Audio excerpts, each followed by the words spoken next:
When it comes to myself, this is Rasool, Faculty of History, studied in Pondicherry Central University, appeared for civil services and entered in teaching field. For the past more than a decade, I've been teaching in different institutes. Right? So this is the brief history of your history, how you call it. And when it comes to Indian history, so in this session, we are going to discuss what are the strategies we supposed to follow. What are the strategies we supposed to follow in civil services when it comes to history? Right? So how we need to understand historical events, how we need to understand so various aspects which are related to Indian history. As far as UPSC is concerned, everyone knows we have like three phases. What are they? Prelims, mains, and personality test, otherwise called as interview. Keep aside. When it comes to prelims and mains, one of the important components, what UPSC prefers to call as general studies. So general studies prelims, you call it general studies mains. There are many components in general studies. So we have polity, economy, geography, science and technology, history, current affairs, whatnot. We have many components. One among them is history. So when it comes to history, we get questions in prelims and in mains. Keep aside interview. Now, besides UPSC, we have APPSC and TSPSC. APPSC stands for Andhra Pradesh Public Service Commission. When it comes to TSPSC, stands for Telangana State Public Service Commission. Besides UPSC, whatever exams which are being conducted by APPSC and TSPSC, you call Group 1, you call Group 2, you call Group 4, SI, Constable, whatever exams you talk about, everywhere you come across history. In simple, whatever exams you write, history follows you. Enormous importance has given. Now, what are the components in Indian history? Once we're done with Indian history, I'll be going to speak a little as far as world history is concerned. What are the components of Indian history and how Indian history has to be studied when it comes to UPSC? In Indian history, we have three components, that is ancient, followed by medieval, followed by modern. Ancient Indian history, we call it. Medieval Indian history, we call it. Modern Indian history, we call it. Ancient, medieval, and modern. When you go through previous question papers, before that, one has to go through syllabus of respective exams. Whatever exams you're preparing for, say you're preparing for civil services, first download the syllabus. You're preparing for Group 1 services, download the syllabus. Group 2 services, including SI and Constable. So when you go through syllabus, you come across three components: ancient, medieval, and modern. In ancient, we have many components. Right? We are going to start, that is ancient Indian history. The first component of Indian history, that is ancient Indian history. In ancient Indian history, we have prehistoric cultures. Prehistoric cultures, we call them. Now the question is, what does that mean by culture? You can answer the very basic concepts, because when you have command over basic concepts, when you have clarity over basic concepts, it doesn't take the so-called subject, the so-called actual concepts much time. Basic concept. We call these concepts as technical terms or basic terminology. So we use a term called prehistoric cultures. The question is, what does that mean by culture? As few of students, you are quite aware. Can anyone, what does it mean by culture? Logic, way of living, beliefs, traditions, good. Customs, norms, very good. Culture, as one of our friends, he says, culture is nothing but way of life. So what does that mean by way of life? And let me tell you, way of life is nothing but it includes everything. It includes everything. When I say it includes everything, the way you dress, the way you walk, the way you food, the way you take food, the way you talk, the way you behave with your colleagues, with your family members, everything comes under culture. In simple, the simple definition of culture, it's nothing but way of life based. So generally, whenever you involve in conversation with your friends, sometimes you call you cultureless. I'm not saying you cultureless, but generally saying. What does it mean by cultureless? Idena ni culture. This is your behavior kind of. Culture, what does it mean by culture? Culture is nothing but way of life. So, under the tag called prehistoric cultures, we'll be able to understand how the prehistoric men, when I say men, including women, what was the life of prehistoric men?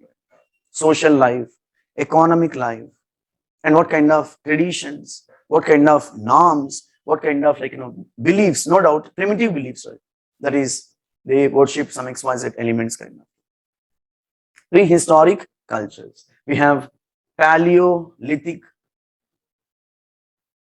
Mesolithic, Neolithic, Chalcolithic, whatnot. Paleolithic cultures we call them. Once we're done with Paleolithic, Mesolithic cultures, followed by Neolithic cultures, followed by Chalcolithic cultures. In simple, prehistoric cultures are nothing but the way, how did they live, the way of life. So prehistoric cultures, so one of the important chapters, we call it one of the primitive, very understanding chapters of ancient Indian history. Once we're done with prehistoric cultures, that is Indus Valley civilization. The second most important chapter of ancient Indian history, that is Indus Valley civilization. So in the previous chapter, we are going to emphasize the term called culture. Culture is nothing but way of life. Then how about civilization? Civilization. Can anyone? Civilization. Telugulo Nagarikata anta. Nagarikata, civilization. Few of you attended it. Better way of living, fantastic. Better way of living. So when you call culture, it's nothing but way of life. It includes everything. Then how about civilization? Civilization we can understand in this way, an advanced way of life. Fantastic, better way of life. What does it mean by better way of life? Earlier, you were moving from one place to another place on foot. Since you have the tag called civilization, you may use bicycle, two-wheeler, four-wheeler, Hawaii Jahaj, whatnot. It's nothing but technology, advanced way of life. ఇంతకుముందు food కావాలంటే గంటలు కూర్చొని prepare చేసుకో. ఇప్పుడు phone తీసుకో, Swiggy కొట్టు. Advanced way of life. అచ్చా, Swiggy వాడరా మీరు? కాదు సార్, జొమాటో మేము వాడే. Zomato. So in simple, civilization is nothing but advanced way of life. Maybe in terms of agriculture, maybe in terms of society, maybe in terms of economy, maybe in terms of, say, religion, whatnot. Advanced way of life, otherwise called as an organized way of life. Advanced come organized way of life. అంటే society ఎలా ఉంటుంది, సొసైటీలో ఎలా ఉండాలి, ఎకానమీలో ఏ components ఉంటాయి, ఎవరెవరు ఏ professions లో ఇన్వాల్వ్ అవ్వాలి. So it's in simple organized way of life. Civilization we call it. So why the civilization is named after Indus Valley? Very simple. The civilization flourished. The civilization flourished between rivers. Especially we have river Indus and her tributaries. Can anyone, how many tributaries river Indus has? Sure? 5 or 6? How many says 5? How many says 5? So how many says 6? How many says 7? Enna solra? More than 10. Indus civilization has 5 tributaries. 5 tributaries. That is Jhelum, Chenab, Ravi, Bias and Satluj. Indus plus and her 5 tributaries. So that is the reason, like, since the civilization flourished on the banks of river Indus, on the banks of, like, her tributaries, rivers, we have 5 rivers besides Saraswati. We are also going to use a term called Sapta Sindhu. Sapta means how many? 7. Sindhu means river Indus. River Indus plus 5 her tributaries plus river Saraswati. How many? 7. River Indus plus 5 her tributaries plus river Saraswati. Sapta Sindhu. That will be discussed as part of Vedic civilization. So under the tag called Indus Valley civilization, we'll be going to understand the sites of Indus Valley civilization. Reason being, on many occasions, the question asked the respective sites. When I say sites, we have, like, very important sites, we call them. Like, obviously, we're not going to discuss so far 1400 plus sites were discovered. Obviously, we're not going to discuss 1400 plus sites, hardly half a dozen important sites. We have Harappa, Mohenjo-daro, Chanhu-daro, Kalibangan, different sites we have. What kind of elements, what kind of artifacts we did discover from XYZ sites. Keeping aside the sites of Indus Valley civilization, another important component of Indus Valley civilization, that is town planning. Because the earliest towns which we come across from Indus Valley civilization, which flourished between 2500 BC to 1750 BC. As you're quite aware of, BC stands for before Christ. BC stands for before Christ, whereas AD stands for Anno Domini. It's in Christian classification. Kristu Purvamu antam Telugu, Kristu Shakamu antam Telugu.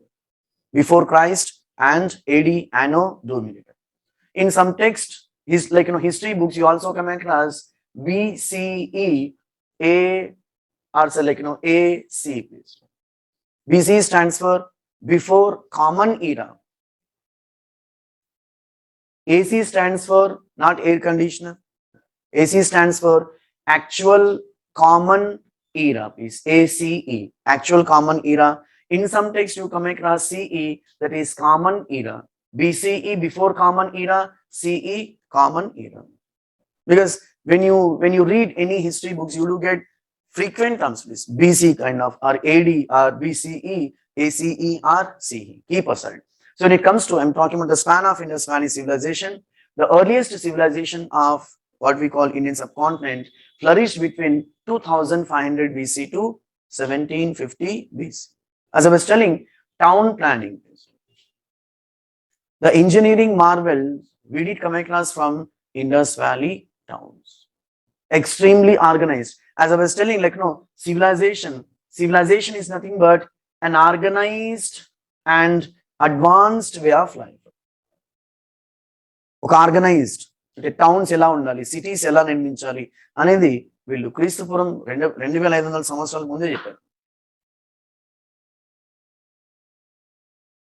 The towns of Indus Valley civilization, they look like grid patterns. They look like chessboard. Everyone knows chessboard. Kind of grids where the length and width of the monument are equal. Chessboard pattern. Very fantastic concept. And besides grid pattern, they also used underground drainage system. And when you go through previous question papers of UPSC General Studies prelims, maximum questions on underground drainage system. In fact, maximum questions on town planning. Which one of the following is not one of the features of Indus Valley civilization, you'll be given 4 options. You're supposed to select one. Underground drainage system is a common feature. In fact, it's a very unique feature of Indus Valley civilization. మురుగు నీటి పారుదల వ్యవస్థ అంటాం తెలుగు, భూగర్భ నీటి పారుదల వ్యవస్థ, underground drainage system. Let me tell you, unlike Hyderabad, వర్షం వస్తే హైదరాబాద్ లో వాటర్ ఎక్కడ పోతాయి? పైన నుంచి వెళ్తాయి. It was not in the case of Indus Valley civilization. Extremely, not even like a single drop, everything be underground. The credit goes to town planning. The credit goes to what kind of town planning? Organized town planning. Even today, we have a town, in fact, a city, you call it, in India, which is also built on the grounds of, say, chessboard pattern, otherwise called as grid pattern. Can you name? Fantastic. Chandigarh. Chandigarh is the only city in India which is built on chessboard pattern, otherwise called as grid pattern system. ఎలాగైతే మనకు హైదరాబాద్ సిటీలో Gandhinagar, Ashok Nagar, like అన్ని నగర్స్ ఉంటాయి, అక్కడ చండీగఢ్ లో sectors అంటారు. Second sector, third sector, fourth sector అన్ని కూడా ఒకే లైన్ లో ఉంటాయి. We have straight roads intersecting with each other, and obviously underground drainage system. Keep aside. So another important chapter of ancient Indian history, that is fantastic, Vedic civilization, otherwise called as Aryan civilization. We're going to start with prehistoric cultures, where we're going to learn socio-economic life of prehistoric men, followed by Indus Valley civilization, followed by Vedic civilization, otherwise called as Aryan civilization. So in this chapter, we are going to learn who are the Aryans, from where did they come. So these are the hypotheses. Hypothesis, we'll be going to use the term called hypothesis frequently. Hypothesis, Telugulo parikalpana. Whenever you don't have exact source, whenever you come across scanty sources, very limited sources, you tend to develop hypothesis. అంటే ఏం ఆధారాలు లేనప్పుడు, ఎలాంటి ఆధారాలు లేనప్పుడు మన ఊహని, మన ఐడియాస్ని దానికి పెట్టి చెప్పడం అనమాట, దాన్ని మనం hypothesis. So we have a number of hypothetical elements which are associated with ancient Indian history. Reason being lack of sources, as simple as it is. So many scholars opine that Aryans have hailed from Central Asia. Keep aside a hypothesis. And when it comes to Aryans, these people developed for the first time literature in Sanskrit language. Aryans developed the massive literature for the first time when it comes to the span of Vedic civilization, otherwise called as Aryan civilization, 1500 BC to 600 BC. 1500 BC to 600 BC. BC, from big number to small number. 2500, 2000, 1500, 1000, 600, 100. From big number to small number. When it comes to AD, Anno Domini, or common era, from small number to big number. Now, according to Christian calendar, we are in 2022. Whatever calendar we are using today, there is Christian calendar. We also call this calendar as, can anyone? That is Gregorian calendar. Christian calendar, otherwise called as Gregorian calendar. Across the globe, Christian calendar is being followed. You can ask the question, why we shall follow Christian calendar as we are Indians, especially dominated by Hindus. Why shall we follow Christian calendar, otherwise called as Christian era, otherwise called as Gregorian calendar? Reason being, Britishers ruled across the globe, including India. No doubt, every country has its own calendar, but for the sake of administrative convenience, the entire globe, the entire world follows Christian calendar, otherwise called as Gregorian calendar. When it comes to India, India has its own calendar. Can anyone?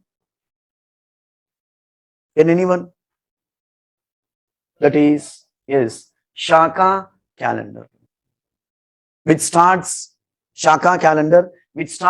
with 78 AD.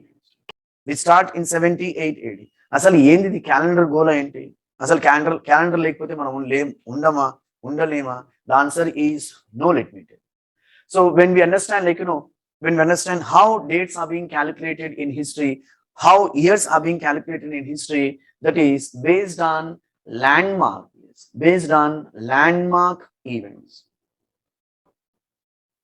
So historians have their own traditions. Whatever important event, whatever landmark event which they come across, they consider that particular event as landmark, and they start what we call calculating years. That is keeping this landmark as a base before, after. Since we're talking about Christian classification, very big event for Christians, that is the birth of Jesus. Since our the Christian historians adopted the birth of Jesus as the base, and whatever events which happened before his birth, they simply named it as BC, before Christ. And the year in which the year in which he was born, that is, they named it as AD, which means, AD is a Latin term, Anno Domini. AD stands for Anno Domini. It's a Latin term. The English version, the year in which Lord was born. And I say Lord Jesus. The year in which Lord was born. So whatever events which happened when Jesus Christ was born, happened after his birth, will happen in future, we call it AD. And you can ask the question, so what did they give the title, that is first century AD, second century AD, third century AD? At present, we are in 21st century, 2022, which comes in our 21st century AD. Now, when we understand Shaka calendar, with this background, when we understand Shaka calendar, that is Indian calendar, it starts with 78 AD. అంటే Jesus పుట్టిన తర్వాత 78 years నుంచి Shaka calendar, otherwise called as Indian calendar, starts. And you can ask the question, as you said, Christian scholars adopted, Christian historians adopted the birth of Jesus Christ as base, as landmark event. Then how about Indian historians? Indian historians adopted a landmark event, that is coronation of Kanishka. It was in the year 78 AD. Kanishka, one of the rulers of Kushan dynasty. Coronation, Telugulo ఏమంటాం? Baahubali cinema చూడలే? మేము సినిమాలు చూడలేము sir, serial చూస్తాం. కాబట్టి doctor Vantalakka వాళ్ళ గురించి చెప్తాం కానీ సినిమాల గురించి చూడకమా. కొరనేషన్, బాహుబలి సినిమా, పట్టాభిషేకం అంటాం తెలియదు. ఆమె శివగామి పెద్ద ఆమె, ఒకట ఆప్షన్ ఏ, ఆప్షన్ బి అని చెప్తుంది. ప్రభాస్ సార్ ఏం తీసుకుంటాడు? ఆప్షన్ ఏ తీసుకుంటాడు. నాకు ఈమెనే కావాలని చెప్తాడు. సరే అయితే రాజ్యం నా బిడ్డకి ఇచ్చుకో అని చెప్తాడు. కొరనేషన్ చేస్తుంది. అప్పుడు పెద్ద పెద్ద డైలాగులు ఉంటాయి. ఈస్ట్ వరకు, సౌత్ వరకు, నార్త్ వరకు మొత్తం ఈ ప్రాసెస్ ని మనం ఇంగ్లీష్ లో coronation అంటే పట్టాభిషేకం. So now the rulers of Kushan dynasty by the name Kanishka coronated himself as a ruler, as an emperor in the year 78 AD. When it comes to Indian historians, adopted 78 AD as the base. Let me. Now you can ask the question, don't you think some sort of contradictions which come across between Gregorian calendar and Christian calendar? For that, we have a solution. From 2022, you just deduct 78, please. You get some number.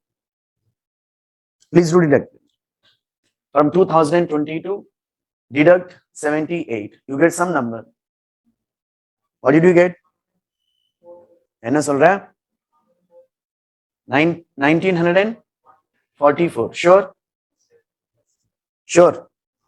MPC MPC So 1944. According to Shaka calendar, according to Indian calendar, India was not given independence. According to Christian calendar, India was given independence in the year 1947. I'm talking about according to Shaka calendar. So according to Shaka calendar, we are in 1944. So whenever you observe wedding cards, Shaka సంవత్సరం అని ఉంటుంది అన్నమాట. Observe చేయాలి. ముట్టిగా తీసుకొని date ఎప్పుడు, venue ఎక్కడ, 10:30కు 10:25కి వస్తా, పల్ల వీక్తా, మళ్ళా పోతా. Generally, this tradition is being continued. So we need to observe. అది వెడ్డింగ్ కార్డ్స్ కానివ్వండి, లేకపోతే క్యాలెండర్స్, మన ఇళ్లలో క్యాలెండర్స్ ఉంటాయి అన్నమాట. క్యాలెండర్స్ కూడా వీళ్ళు శకా క్యాలెండర్, శకా ఈరా, శకా సంవత్సరం అని ఉంటుంది అన్నమాట. Start observing the things. It's all about Gregorian calendar, otherwise called as Christian calendar. You can ask the question, why Christian calendar, otherwise called as Gregorian calendar? Very simple. The calendar is named after one of the popes. Can anyone Christian friends? What does it mean by Pope? To whom we call Pope? అదే sir kitchen లో ఉంటుంది కదా sir పోపులు, అది కాదండి, ఆ kitchen సామాగ్రి కాదు. To whom we call a Pope? Priest. Fine. Chief of the Christians. Fine. Saying something. నేను అప్పుడే చెప్పినా sir,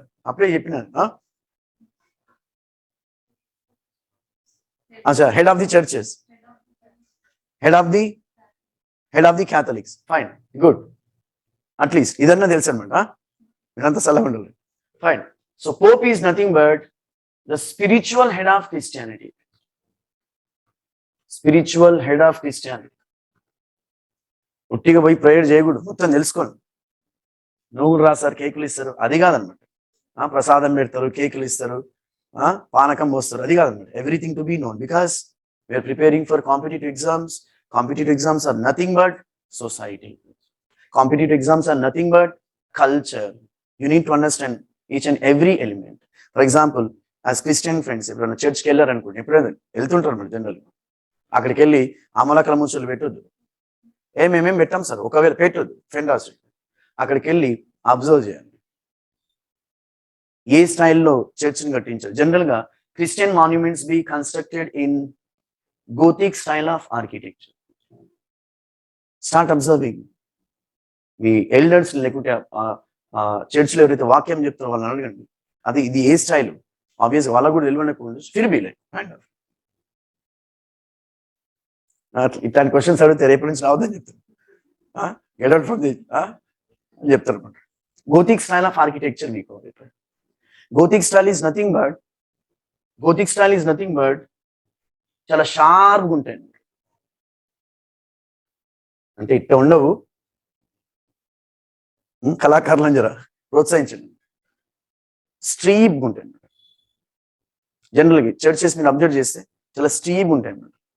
especially when you watch English movies, so called Hollywood movies, maximum churches ఉంటాయి అన్నమాట.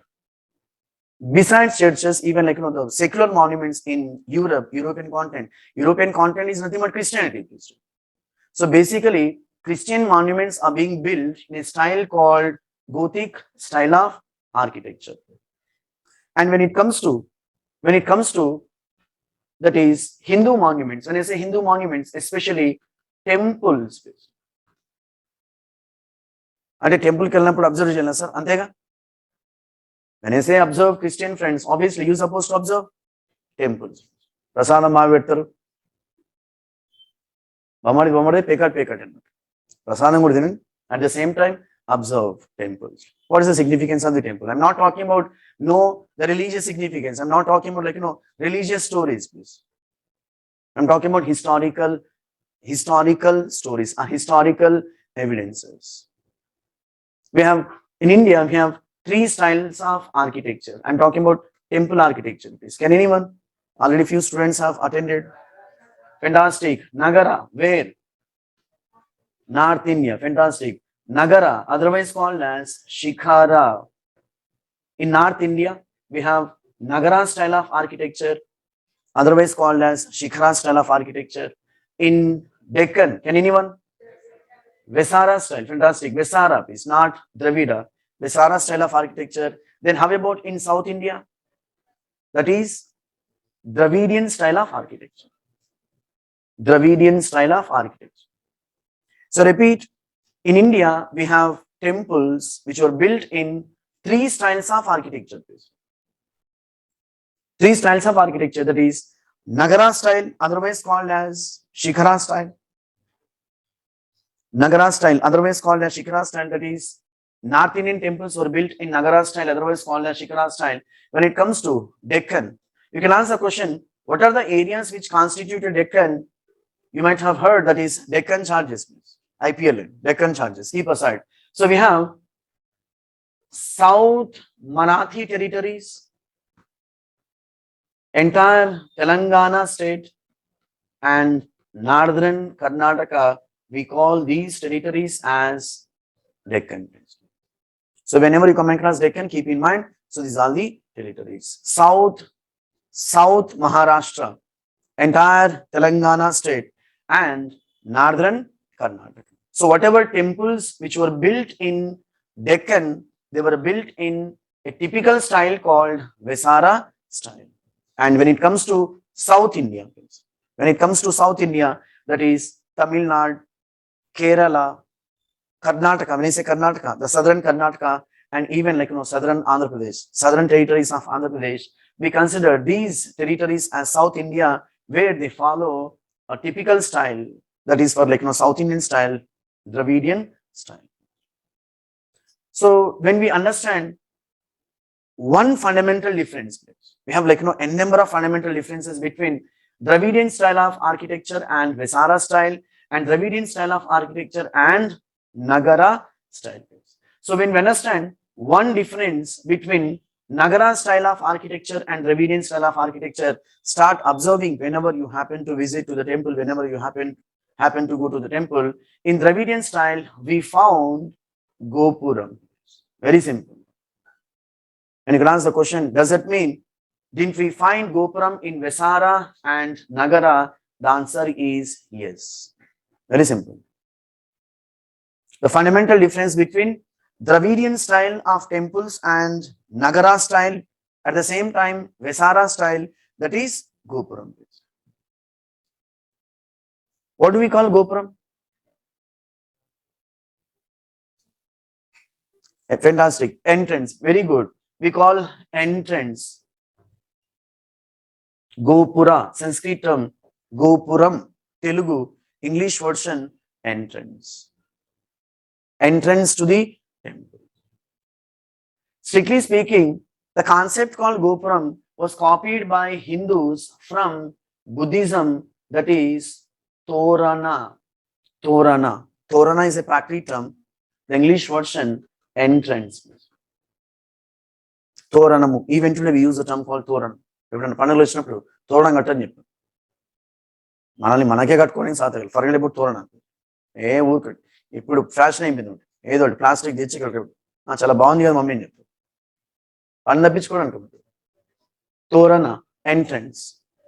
What is Torana for Buddhism? Gopuram for Hinduism. And what is Gopuram for Hinduism? Darwaza for Muslims. It's nothing but copying. And it is not exaggerated to say, for about 80% elements of Buddhism copied by Hindus, and for about 60% elements of Hindus were copied by Muslims. Instead of copying, better we use the term called composite culture. Composite culture. What does it mean by composite? What does it mean by composite? Mixed. Good. Mixed. We generally say composite, that is more than one place. If at one place, if we find more than one culture, we call this kind of phenomenon as composite. Let me tell you the best example: Indian culture. Indian culture can also be called as composite culture because besides Hinduism, we have Islam, we have Christianity, we have Jainism, we have Buddhism, and whatnot. We have Sikhism, we have a number of people. So Hindu culture you call it, Islamic culture you call it, Christian culture, Jainism, Jain culture, Buddhist culture, whatnot. So my point is, whenever you happen to live at one place, existing like more than one culture, you tend to adopt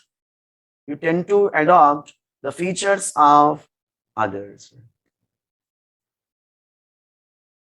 Now with this background, when I say many elements of Buddhists adopted or copied by Hindus, not only monuments I'm talking about, many occasions.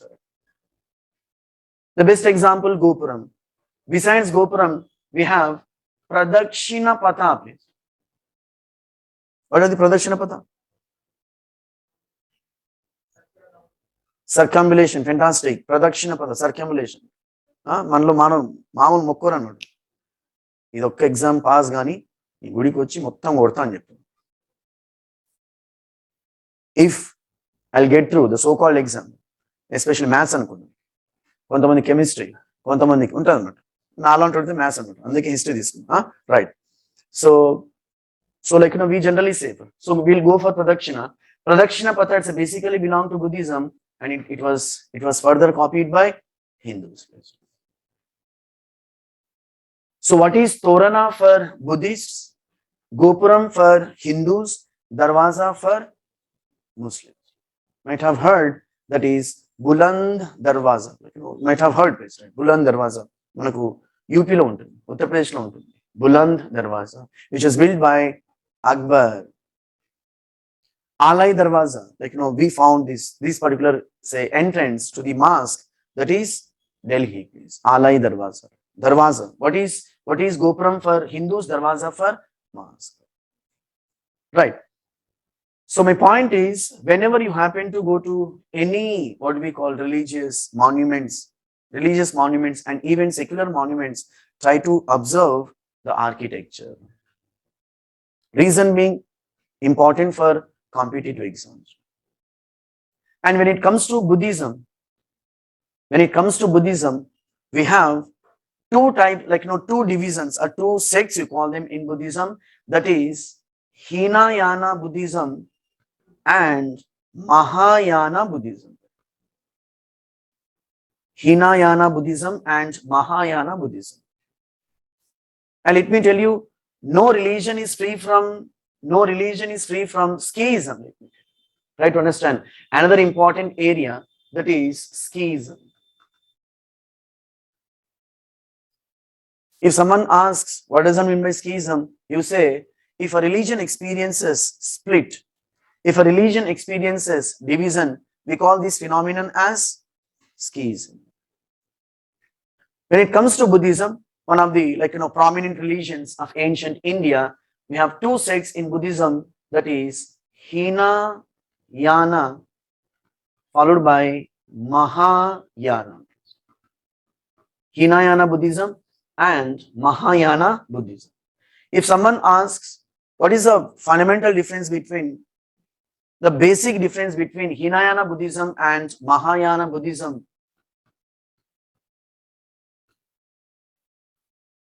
Hinayana Buddhists, they never consider Buddha as God. Right, understand?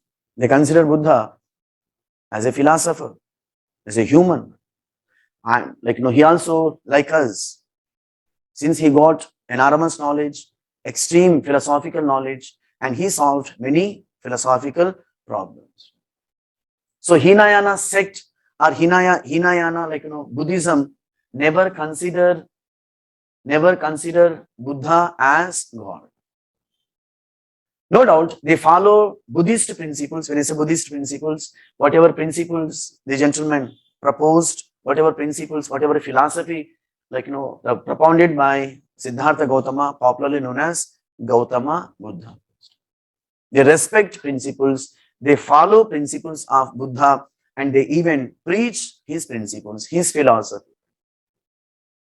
But they worship the symbols of Buddhism. Try to understand. Symbols of Buddhism. Who worships? That is Hinayana sect. The question is, what were the symbols of Buddhism? Lotus, one of the symbols. Lotus, Tamara Puvu we call it in Telugu. Lotus. Why lotus became so sacred for Buddhists? Thereby they do worship. Reason being, lotus associated with the birth of Siddhartha Gautama, popularly called as Gautama Buddha. Followed by hearts, another symbol that is hearts. Same question, why hearts is being regarded as so sacred by Hinayana sect of Buddhism? Reason being, Siddhartha Gautama got fed up with the so-called holy life. He wanted to get knowledge. What kind of knowledge? Philosophical knowledge. He wanted to cure the so-called existing problems. Thereby, Siddhartha Gautama, he simply deserted the holy life, because reason being, he was a king, let me tell you. In fact, he hailed from royal family, and he had spouse, he had children, and son named Rasool. Right? We have the so-called holy life, the life of pleasures. The gentleman deserted the life of pleasures and left for knowledge. Question is, how did he go? He went to hearts. Now, hearts became the symbol of one of the symbols, we call him one of the symbols, and which became the so sacred for Hinayana sect. Followed by people tree. In some text, people tree. So having left the luxurious life, he got involved in various methods through which he wanted to get knowledge, and finally he sat for meditation under the tree called people. Bodhi Vrukshamu antam Telugu, people tree. Under this tree, the gentleman got enlightened. And since then, Siddhartha Gautama, popularly called as Buddha. Siddhartha Gautama, popularly called as Buddha. Buddha is a Sanskrit term, the English version, enlightened one. Jnanodayam kaligina vadu antam Telugu. Siddhartha Gautama, his actual name, the original name of Gautama Buddha, Siddhartha Gautama, and popularly called as Buddha. Since he got enlightenment under people tree, thereby people tree became one of the sacred elements or sacred symbols for Hinayana Buddhism. Followed by chakra, that is wheel, which consisted of 8 spokes. Another symbol which is being worshipped by Hinayana sect of Buddhism, that is wheel. So what is the story which is associated with wheel? Whatever knowledge which he acquired through meditation under people tree, the entire knowledge taught to his disciples, to his students at a place called Saranath.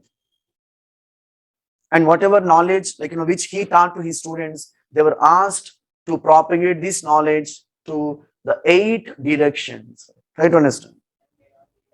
8 directions according to a tradition. Why the spoke which has got why the chakra has got 8 spokes according to one tradition? since we have one of the principles of Buddhism, Ashtanga Marga. Ashtanga Marga, otherwise called as the English version, eightfold path. Chatvani Arya Satya, four noble truths. Besides Chatvani Arya Satya, we have eightfold path. In Sanskrit, we call it Ashtanga Marga.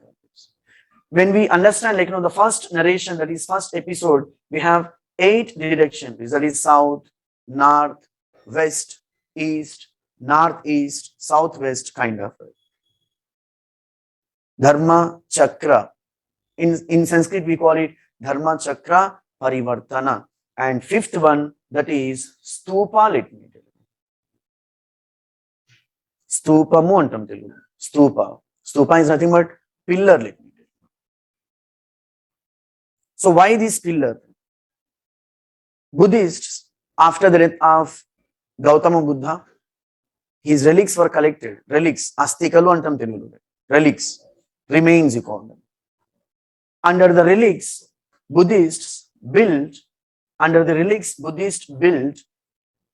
the so-called pillar. We call it stupa. In simple, Hinayana Buddhists worship 5 symbols which are associated with Buddha. So whenever you happen to visit a Buddhist center or Buddhist, say, religious center, you call it, whenever you happen to see so-called symbols, keep in mind this symbol or this particular center belonged to Hinayana Buddhism. Then how about Mahayana Buddhism? When I say Hinayana sect worships symbols of Buddhism or symbols which are associated with Buddha, Hinayana sect never considers Buddha as God. They simply considered him as a philosopher. It was not in the case of Mahayana sect. Mahayana sect considered Buddha as God. Outcome, they made many images of Buddha. Mahayana Buddhists made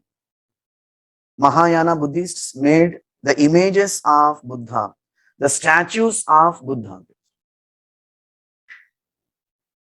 We have different statues. The statues were in standing position, statues were in sitting position, statues were in the so-called philosophical, different positions we have. Different statues. And as part of Mahayana Buddhism, we'll be going to emphasize one of the important topics as part of art and culture. We have art forms. Art forms, that is Gandhara school of art, Mathura school of art, and finally Amaravati school of art. Gandhara, Mathura, and Amaravati. As far as Gandhara is concerned, modern location of Gandhara, it comes in Pakistan. Gandhara, Tagzila, Takshashila, we call it, or Tagzila, which comes in Pakistan. When it comes to Mathura, which comes in which state? Mathura, UP, Uttar Pradesh, Yogi Adityanath, Uttar Pradesh. And when it comes to Amaravati, Jagan Salava, Andhra Pradesh. Right, Andhra Pradesh, Amaravati, which comes in Guntur district of Andhra Pradesh. Same as we learned the fundamental differences between Nagara style, Vesara style, and Dravidian style. Now, when it comes to Buddhist art, the fundamental differences between Gandhara school of art, Mathura and Amaravati. Gandhara versus Mathura and Amaravati. And no doubt, the 3 art forms belong to Mahayana sect of Buddhism. You can ask the question, why these art forms are named after the places? Very simple. These art forms flourished in an area called Gandhara, in an area called Mathura, in an area called Amaravati. and it became a distinctive art. It became like distinctive features developed particular areas. That is the reason scholars named the respective arts with their names. Right? So Gandhara School of Art, we call it. So when I say Gandhara School of Art, whatever images which we found, whatever statues of Gautama Buddha which we found are stupas of Buddhism, viharas, chaityas, like different monuments which are related to Buddhism, they are in similar pose, similar style. That is the reason we call it school, one idea or ideology. Right? So Gandhara School of Art, we call it. After the same towards Mathura School of Art, followed by Amaravati School of Art. So keeping aside this stuff, when we understand the fundamental differences between Gandhara, Mathura and Amaravati. In Gandhara School of Art, Buddha or Gautama Buddha looks like a warrior, let me tell. He looks like a warrior. He looks like a knight. Six-pack, muscles, Bahubali kante, Amamma.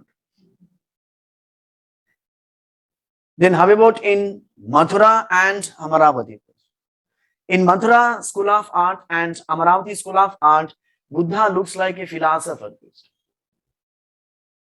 Chala calmga, Ramudu manchivaadu, mella కూర్చుంటాడు. Because he is a philosopher, as a god man, as a saint. Now the question is, why such a big difference we found the so-called Mahayana Buddhist art and all happen to be like Buddhist images. You talk about Gandhara School of Art, Mathura and Amaravati, both happen to be Buddhist images, the images of Buddha only. But when we understand the difference between Gandhara and other two schools of art, that is like Mathura and Amaravati, when I say in Gandhara style or Gandhara school, Buddha looks like a warrior, the credit goes to Greek sculptors. Try to understand. Greek sculptors, Greek Shilpulu antam Telugu. The one who makes, sculptor is the one who makes images. Right? The images in Gandhara School of Art were made by Greek sculptors. And Greek sculptors, they were very good at making the images of warriors and knights. Panlo pani, Buddhanu kuda కొట్టేశారు. చాలా మంది చెప్పారు మా బుద్ధుడు కాదని చెప్పి మీ బుద్ధుడు తీసుకెళ్ళని చెప్పి. Reason being, Greek sculptors, try to understand, like why did Greek sculptors chisel, or why did Greek sculptors make Buddha as a warrior? Because they were unaware how a saint looks like. Try to understand. What does it mean by saint? What does it mean by God man? What does it mean by the so-called philosopher? They were unaware. They were associated with wars. They were associated with Greek warriors, knights. Then how about Mathura images and Amaravati images? These images were made by Indian sculptors. For Indian sculptors, Gautama Buddha, kaun hai? Oh, Bhagwan hai. He looks like a Bhagwan, he looks like a god, he looks like a philosopher. It was the main difference between Gandhara School of Art, Mathura and Amaravati School of Art. In fact, there are many other differences. I'm talking about this is basic differences. Even in terms of material, Gandhara sculptors used material which was used by Mathura sculptors and Amaravati sculptors also different. Keep aside. Right, it's all about another form besides Gothic style of architecture that is associated with Christianity, like Christian monuments. We have Hindu monuments, that is Nagara, Vesara and Dravidian temple architecture I'm talking. Then how about Muslims, that is Indo-Islamic style. Indo-Islamic style of architecture. In some text, you also come across Indo-Persian style of architecture. Indo-Islamic style, otherwise called as Indo-Persian style. Indo-Persian style.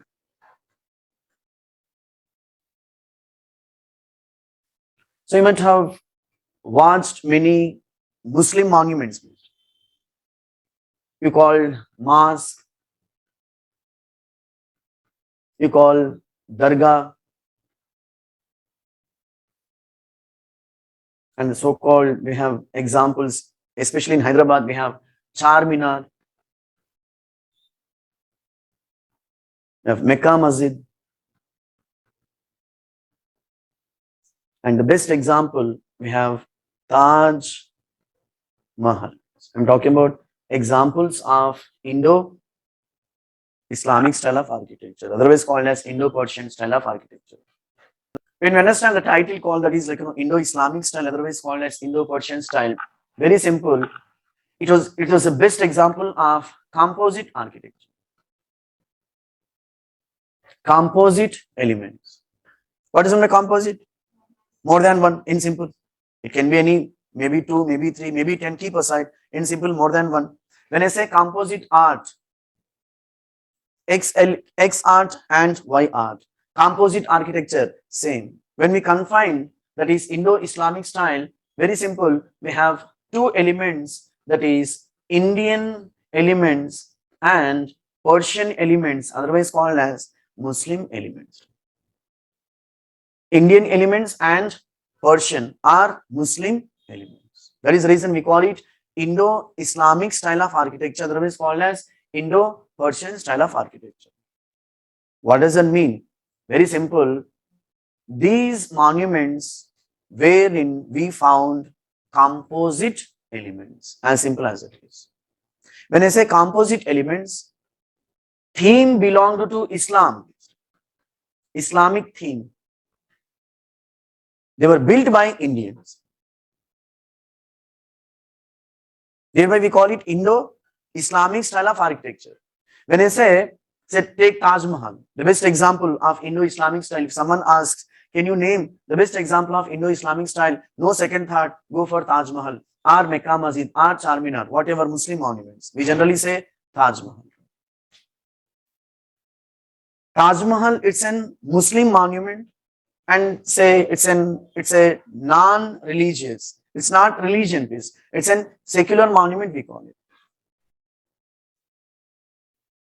Taj Mahal theme, architect, you call them. Architect happen to be Muslims, and you call chief engineer, you call it. Architect, the chief architect happen to be Muslim, or like Islam or Persian, whereas the so-called workers happen to be Indians. Indo-Islamic style. This is one way of understanding Indo-Islamic style. Besides Muslim elements, we also found Indian elements. When I say Indian elements, architectural elements.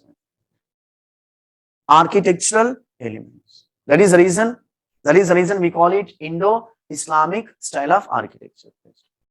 Now, with this background, when we understand the fundamental differences between Hindu monuments and Muslim monuments, the fundamental difference, I'm talking about the main difference, we call it. The same stuff we discussed for Gandhara School of Art, Mathura and Amaravati. Same for Nagara style, Vesara and Dravidian. After the same towards Indo-Islamic style, the fundamental difference between Hindu monuments, we call them Hindu monuments, and Muslim monuments. Muslim monuments were always built on high platform. High platform. Elevated position, we call it. See, to make you understand, compared with you people, I'm standing on a high platform.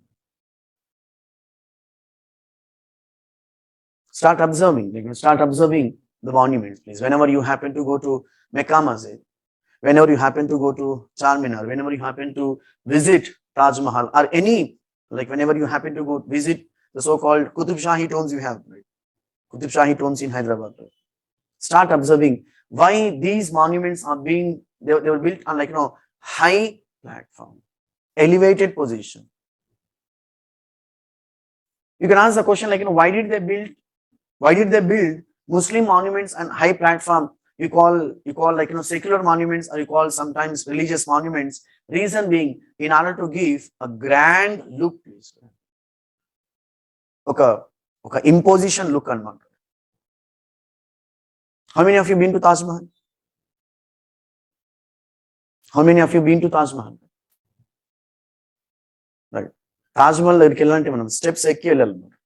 We need to climb at least like, so 20 to 25 staircases, because it was built on high platform. How many have you been to Humayun's tomb, which is located at Delhi? Humayun's tomb located at Delhi. How many have you been to Buland Darwaza, that is Fatehpur Sikri? Forget about it. How many have you been to Mecca Masjid? Charminar, Prashant Nagar, light really chai dagi mellaga. Shopping, eating is concerned. So whenever you happen to visit, observe, all these monuments were built on high platform, because this is one of the signature elements of Islamic style of architecture. Whether you're talking about religious monument, whether you're talking about like, secular monument, Indo-Islamic style. So this is the major difference. Besides high platform, the Muslim monuments generally we found with arches. Let me tell you, arches, that is we call them gumbas. Gumbas, arch. It looks like arch, look like horseshoe, please. We generally say horseshoe. Don't ask. Horseshoe shoe, even know them. Horseshoe we call it. The entire structure of the monument in Hindu style of architecture on pillars, try to understand, on pillars, followed by beams. I'm talking about the weight of the monument in Hindu style of architecture. The best example of Hindu style of architecture, this building, this room you call it. Pillars followed by beams. That's it. Hindu monuments, Hindu style. Then how about Islamic style? We found gumbas. The entire weight of the monument be on gumbas. This is another fundamental difference between Islamic style and Hindu style. That's what competitive exams are nothing but observation. You're supposed to observe each and every element. You shall observe society. What are the sections in society? On what basis particular society got classified? Whether class was a criteria, race was a criteria. No. Say followed by color was a criteria. When you observe, you'll get to know some sort of criteria. And since you're talking about like, Hindu society, it's an caste-based society. And you're supposed to understand why caste was a base for Hindu society. What are the castes, like, predominant castes in Hindu society? We have upper castes and lower castes. And even today, the same caste system is being continued in India. How upper castes lived in, how lower castes lived under. And followed by position of women. What kind of position women were given in particular society? You call Indus Valley society, you call Vedic society, you call Guptan society, you call like medieval ages, you call little later modern ages, and you call like present. What kind of position, what kind of like preference they were given? What kind of position they were given in the respective society? What does it mean by patriarchal society? What does it mean by matriarchal society? What is the difference between patriarchal and matriarchal? How women are being treated in matriarchal society, how they were treated in patriarchal society. My point is, when you observe all these elements, let me tell you, your preparation becomes very easy. Especially UPSC. UPSC is nothing but society. UPSC is nothing but economy. UPSC is nothing but culture. In fact, UPSC is nothing but administration. When I say administration, your polity comes into picture. Everywhere, wherever you go, you're supposed to observe it. Society ela undi. Women, like, what kind of position women were given, and what kind of, say, inhuman practices, unfortunately, which are associated with women. When I say inhuman position, that is killing the girl child. Killing the girl child.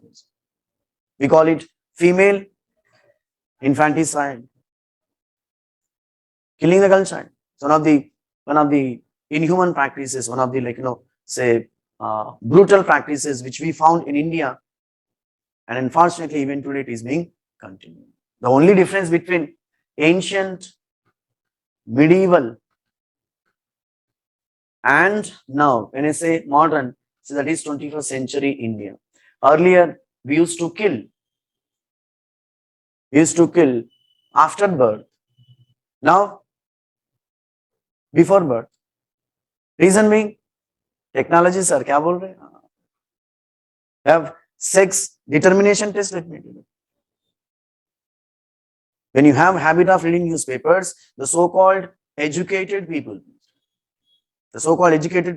especially doctors, I'm sorry to say, but truth, let me tell you.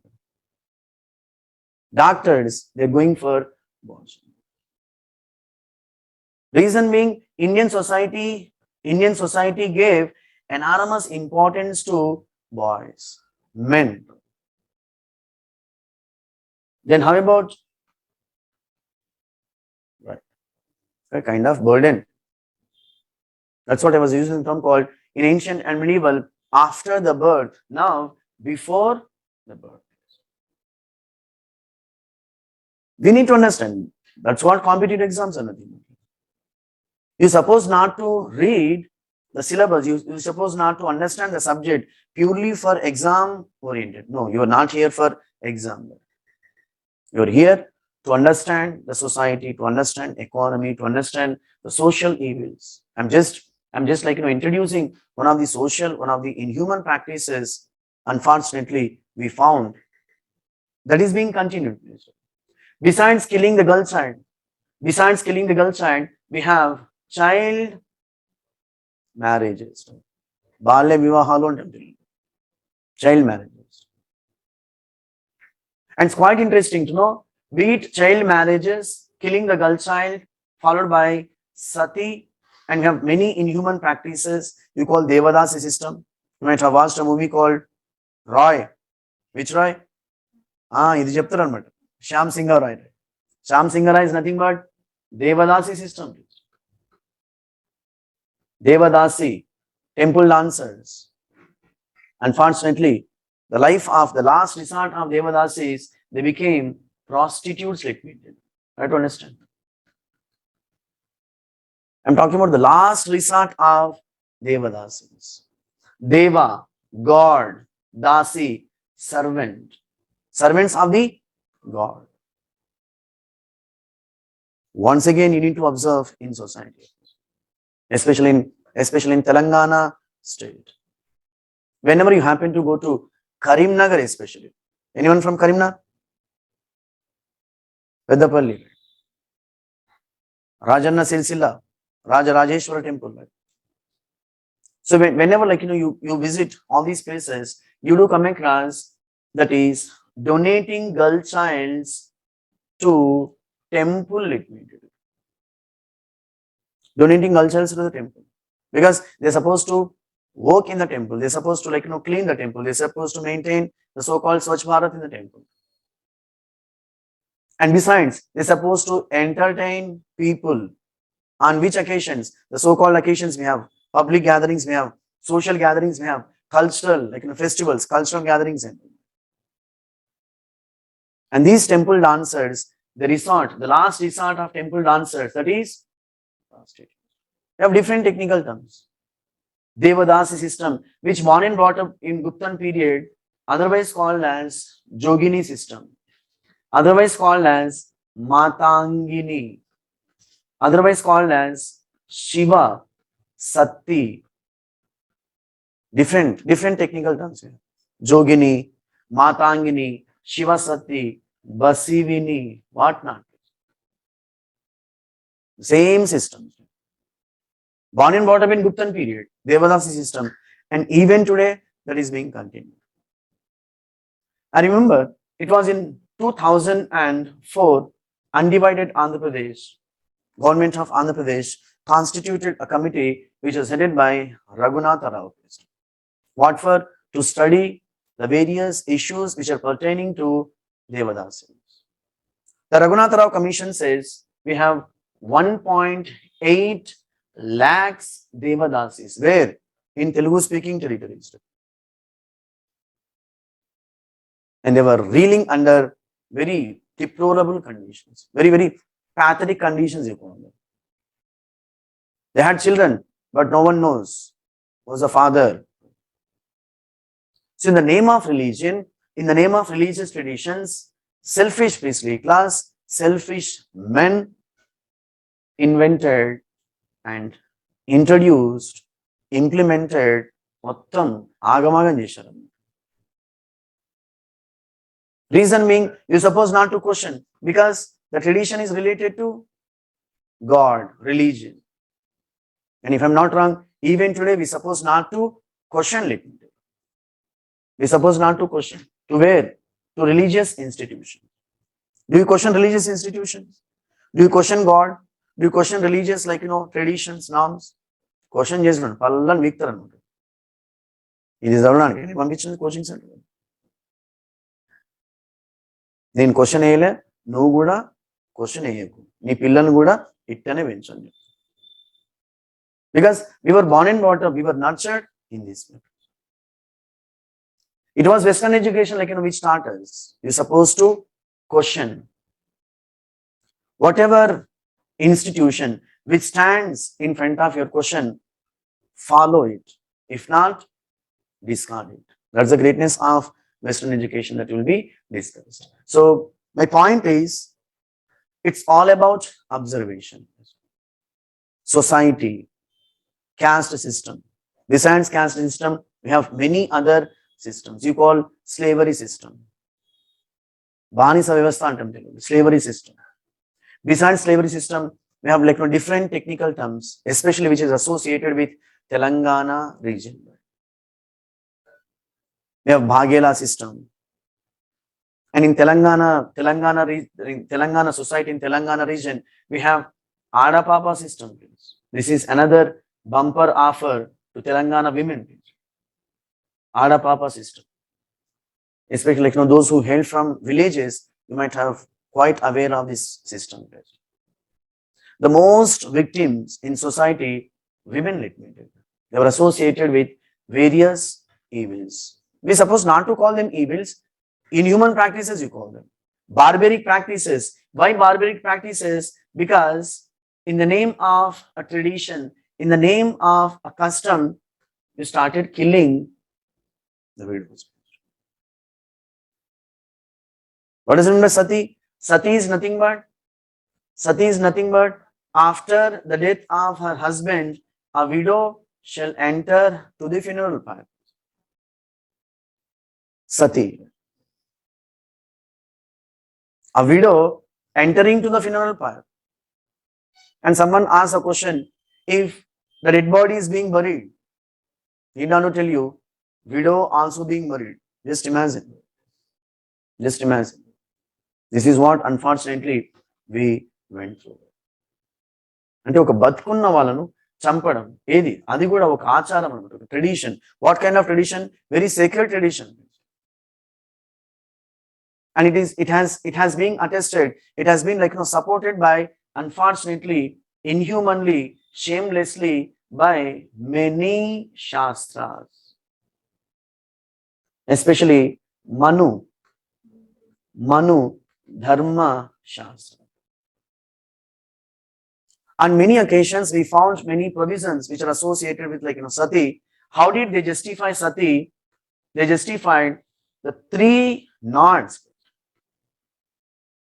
3 knots. తెలుగులో ముద్దుగా 3 ముళ్ళు అంటారు. అది తెలుసులే sir, serial బాగుంటుంది, నువ్వు కూడా చూడు. కైండ్ ఆఫ్ 3 ముళ్ళ బంధం, చాలా గట్టి బంధం ఇది. కేజీపీ సిమెంట్ కంటే అమ్మమ్మ అనమాట. The 3 knots, not between 2 bodies but between 2 souls. చాలా పెద్ద డైలాగ్ కొట్టారు.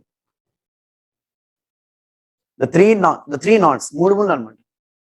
The 3 knots between, not between 2 bodies but between 2 souls. If one soul goes up, star mark and says apply, male soul. If male soul goes up, it doesn't make any sense. Female soul sitting on the earth. So let female soul be joins with male soul. What do we call? That's it. No question. Sir, ఆగు sir, ఆగడానికి ఇక్కడ ఉండదు, అంతే అనమాట. అదేంటి, if female soul goes up, no question అని చెప్పానా? ఒకవేళ సరే, మీ ఆత్మ సంతృప్తి కోసం let us discuss. If female soul goes up, then how about male soul? Can we apply the same strategy? The 3 knots, not between 2 bodies but between 2 souls. If female soul goes up, let male soul. No, అది చాలా తప్పు, శాస్త్రానికి వ్యతిరేకం. Then how about male soul? This male soul in search of another. అదనమాట. Very simple. ఎందుకు అలా పెట్టారంటే, ఎవడు స్క్రిప్ట్ కాదు హీరో అనమాట. Obviously, who authored all these shastras? Who authored all these shastras? Who authored all these shastras? Men. అప్పుడియా, అదనమాట. Men. ఒకవేళ అమ్మలక్కలకి ఇచ్చిండే additional తీసుకున్న వాళ్ళు రాసేవాళ్ళు.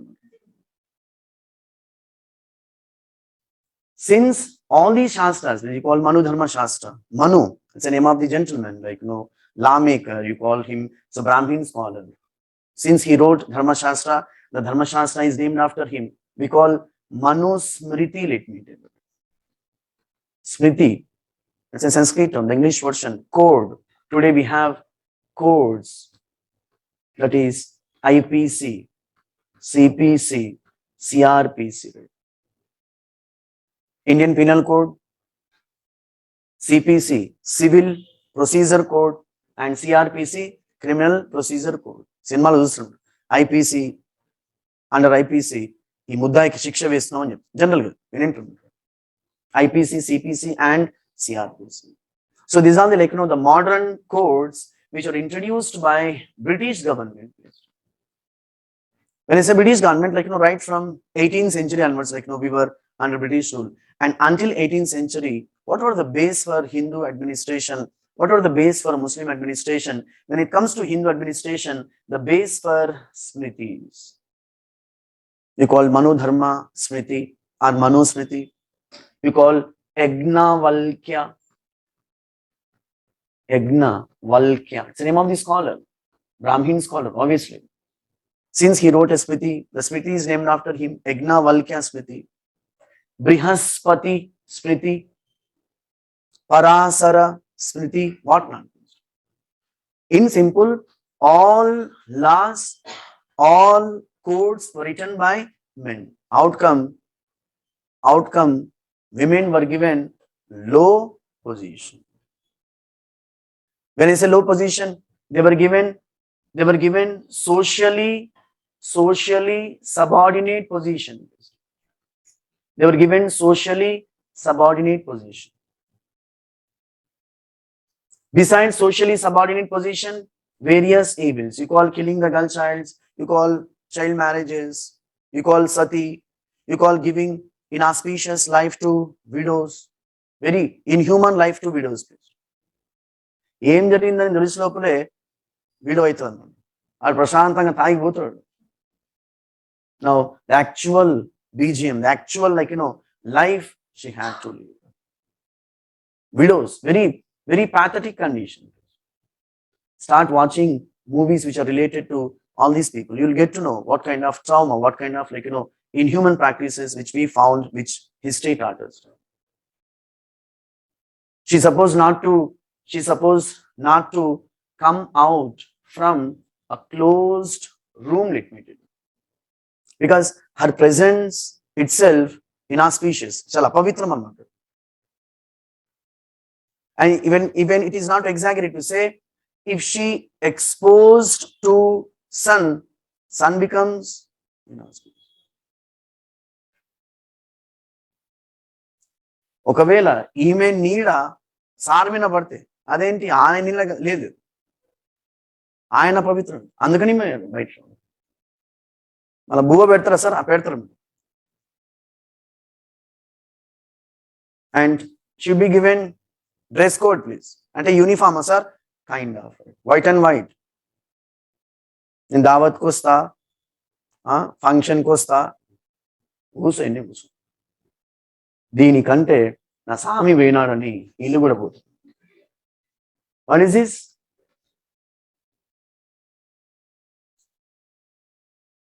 I'm just putting in another way, please. Very, very inhuman, right? It's more than inhuman. It's more than inhuman. That is the reason, for a period of time, when I say over a period of time, it was after independence, we have n number of organizations associated with women. Not after independence, before independence. Before independence, almost all social reformers, you call Raja, Ram, Mohan, Roy, you call Swami Dayananda Saraswati, Swami Vivekananda, whatnot. I'm just giving one or two examples. Right? Ishwara Chandra Vidyasagar. When it comes to regional level, we have Kandukuri Veereshalingam Pantulu, Raghupati Venkatratna Naidu. We have n number of socio-religious reformers. They fought for the rights of women. Everyone fought for the rights of women. And when it comes to after independence, there are many organizations which are established by women, and they also started fighting for the rights of men. They made efforts to uplift this gender. So my point is, we shall understand the socio-economic, cultural aspects of history. Don't look at history. History is a kind of telephone dictionary. What do you get in telephone dictionary? Numbers and names, let me tell you. Subbarao 98480, Apparao, some X number. This is not history, please. So generally, my point is, many people have some sort of misconception towards history, some sort of apprehensions towards history, because history is nothing but many kings, queens, battles, years. No, this is not history. Then what does it mean by history? You need to understand society, how society was, how social institutions were. Besides society, we need to understand economy. When I say economy, we have three components in economy, that is agriculture. The first component of economy, that is agriculture. What kind of methods which we found as far as agriculture is concerned in ancient days, how these methods are being further improved by the rulers, by XYZ people or dynasties in modern ages. I'm talking about advanced technology. Then how about in modern ages? Agriculture. When I say agriculture, we can't imagine agriculture without irrigation, let me tell you. Irrigational facilities, సాగునీటి వ్యవసాయం అంటాం తెలుగులో. Irrigational facilities through wells, through tanks, through anicuts, what not. చెరువుల ద్వారా వ్యవసాయం. The best example, Telangana state. Agriculture through tanks. The credit goes to Kakatiya state. The first rulers in regional history, especially in Andhra Desha, we generally say Andhra Desha, to develop the fate of agriculture through tanks. You can ask the question, Why Kakatiyas developed agriculture through tanks? What happened? What happened before Kakatiyas? When before Kakatiyas, followed well irrigation, canal irrigation. What forced Kakatiyas to concentrate much on tanks? The credit goes to conflicts between Yadavas and Kakatiyas. And let me tell you, this is one of the previous questions of 2015 General Studies Prelims UPSC. What factors forced Kakatiyas to develop tanks in a medieval Andhra Desha? It was in 12th century to 14th century, Deccan divided into two halves. Deccan divided into two halves. When I say Deccan, as I was telling, southern Maharashtra, entire Telangana state and northern Karnataka. Deccan divided into two halves. North Deccan was ruled by a dynasty called Yadava dynasty, and their headquarters Devagiri, modern Maharashtra. Yadava dynasty, Yadava dynasty. Whereas southern Deccan, it was ruled by Kakatiyas. What is the capital? Yes, Orugallu, Warangal. Orugallu, Warangal. Let us confine to the topic. Why did Kakatiyas depend on tanks? Thereby, they emphasized much on tanks. Reason being, when I say Kakatiyas were the masters of southern Deccan, Yadavas were the masters of northern Deccan, we found many conflicts between Yadavas and Kakatiyas. Yadavas and Kakatiyas. When we understand the sources of conflict between Yadavas and Kakatiyas, there are two sources, there are two reasons you call in for these conflicts. Many battles fought between Yadavas of North Deccan and Kakatiyas of South Deccan. There are two sources of conflicts we found. One is geopolitical conflicts. Geopolitical conflicts. When I say geopolitical conflicts, political conflicts for the sake of geography. Try to understand. Political conflicts for the sake of geography. What does it mean by political conflicts for the sake of geography? Many wars fought between Kakatiyas of South Deccan and Yadavas of North Deccan to get command over Krishna Godavari basin. In simple, political conflicts for the sake of geography. Why Krishna Godavari basin? That is fertile lands. Saramantamaina bhumulu antam telugu. So when you get command over fertile lands, when you get command over extreme cultivable lands, you get land revenue. Land revenue is nothing but economy. Your economy would be prosperous. When you have prosperous economy, you can maintain a strong army. When you have strong army, you can expand your territories. It was the main motto of each and every kingdom to get command over fertile lands. I'm just giving an example by taking Yadavas versus Kakatiyas. Whatever history you talk about. And it is not to exaggerate to say, even today we fight for water. You call Telangana versus Andhra Pradesh.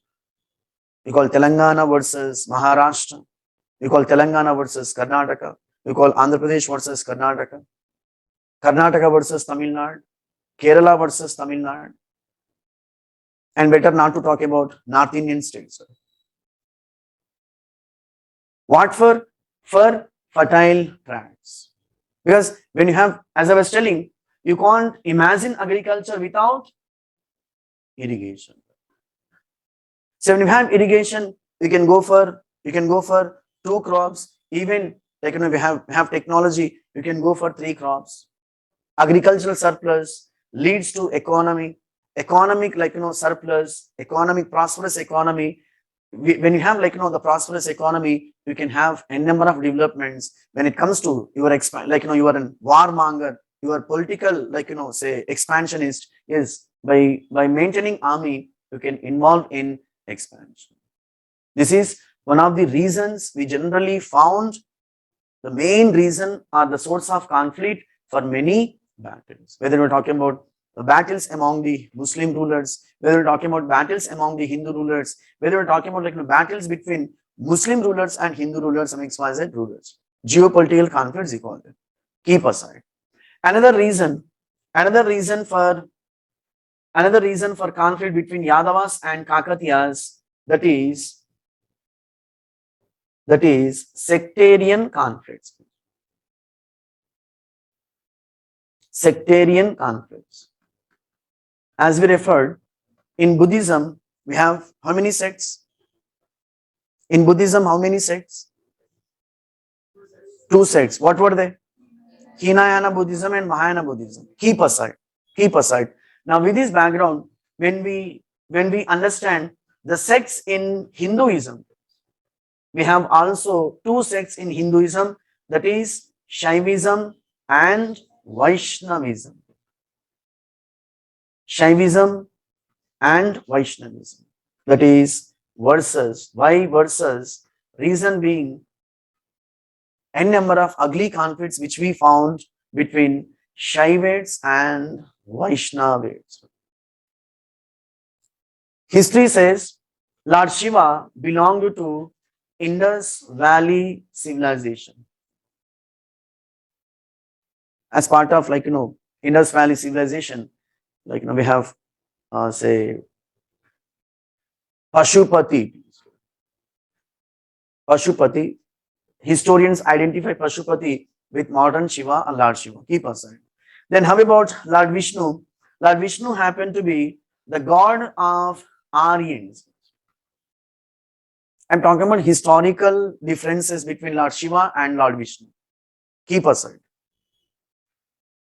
And it was the Shaivite rulers are the followers of Shaivism, followers of Lord Shiva, we call them Shaivites. Followers of Shaivism versus followers of Vaishnavism. And unfortunately, this particular sectarian conflicts, even it got to it reached to the kings, let me tell you. Kings also encouraged sectarian conflicts. The best example, Yadavas versus Kakatiyas. Yadavas, Vaishnavites, whereas Kakatiyas, general reason, geopolitical conflicts. Besides sectarian conflicts. Shaivism versus Vaishnavism. Kakatiyas were the lovers of Lord Shiva. They patronized Shaivism. They propagated Shaivism. They built many temples for Lord Shiva. Then how about Yadavas of Devagiri, Maharashtra? Devagiri is nothing but one of the districts in Maharashtra, please. Yadavas were the lovers of Lord Vishnu. Outcome, they propagated Vaishnavism. And eventually, let me tell you, Maharashtra is known for Vaishnavism.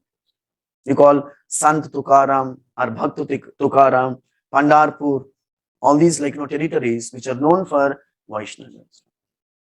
The credit goes to historical reasons. So, based on these 2 conflicts, Yadavas who are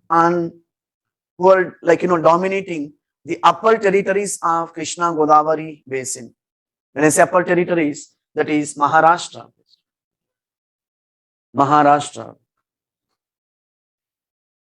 They simply made efforts to stop rivers. Try to understand. River Krishna and River Godavari. When asked the question, how did they make efforts to stop? Did they build anicuts or reservoirs? The answer is no. They simply diverted rivers. Reason being, they wanted to teach a lesson to Kakatiyas. Because without water, forget about agriculture. Without agriculture, forget about taxes. Without taxes, forget about army. The target is army. They wanted to make Kakatiyas as weak so that they could easily strike on. Under these circumstances, Kakatiyas, we have a proverb in English that is, necessity is the mother of invention. Kakatiyas found alternative. Alternative is nothing but tanks. Resulted the first dynasty in India, let me tell you, the first dynasty in India to develop tank irrigation. And it is not exaggerate to say, at least 3 dozen important tanks were built by Kakatiyas. I'm talking about inscriptional sources, literary sources, and other stuff. Cherula Dwara Vyavasayana Abhivrudhi Chesaru. And obviously, government of Telangana also followed a scheme. What is the name of this scheme? Fantastic. Mission Kakatiya. What's the main motto of Mission Kakatiya? To revive tanks. Whatever tanks which were built by not only Kakatiyas, whatever tanks which were built by not only Kakatiyas, you call us, say, Asaf Jahis, you call them like, followed. So before Asaf Jahis, we have Qutub Shahis. Right? In simple, the tanks, whatever tanks which Telangana state has, all these tanks to be revived. It was the main motto of Mission Kakatiya. So my point is, when you're talking about like, when you have concentrated on the so-called battles, we shall understand what was the reason for a battle. You come across some XYZ reason. Right? Maybe geopolitical conflicts, maybe sectarian conflicts, maybe on few occasions, even we found caste conflicts. Caste conflicts. On some occasions, we also found like, religious conflicts. Keep aside. As I was telling, sectarian conflicts. One more example, let me give sectarian conflicts. That is, in Islam, how in Hinduism have like 2 sects. What were they? In Hinduism have 2 sects. What were they? Shaivism and Vaishnavism. And we have like problems with Shaivism and Vaishnavism. You can watch a number of movies. The best example, Dashavataram. Kamal Hassan's Dashavataram. The ugly sectarian conflicts between like Vaishnavites and Shaivites we found in medieval India, especially in South India. Between like Cholas versus Pandyas. Right? And within Cholas, rulers versus people. Try to understand. Because maximum people followed Vaishnavism, whereas Cholas, they were the followers of Shaivism. You might have watched a movie called Dashavataram, but anta idea undakapochu. Kulothonga Chola versus Ramanujam. Whenever you come across a ruler belonged to some X-sect, rulers belonged to some X-sect, people belonged to the other sect, just imagine the fate of the people. Vice versa. If a kingdom belonged to some X sect, another kingdom belonged to some Y, say Z sect, conflicts. The best example, Kakatiyas versus Yadavas. As I was telling, on many occasions, Yadavas defeated Kakatiyas, assassinated rulers. You call Rudradeva the first, otherwise called as Prataparudra. You call Mahadeva, the brother of Prataparudra. On one hand, assassinated rulers, on the other hand, destroyed temples. When I say destroyed temples, obviously, Yadavas belonged to Vaishnava sect of Hinduism, thereby they destroyed Shiva temple, simple. Besides destroying the temples, plundered the wealth of capitals. This is general phenomenon whenever you come across wars. Now, with this background, we have one more example, that is sectarian conflicts. In Islam, we have 2 sects. Can anyone? Fantastic. Shias and Sunnis. My point is, there was no religion on the earth which doesn't have schism. Every religion has its own differences.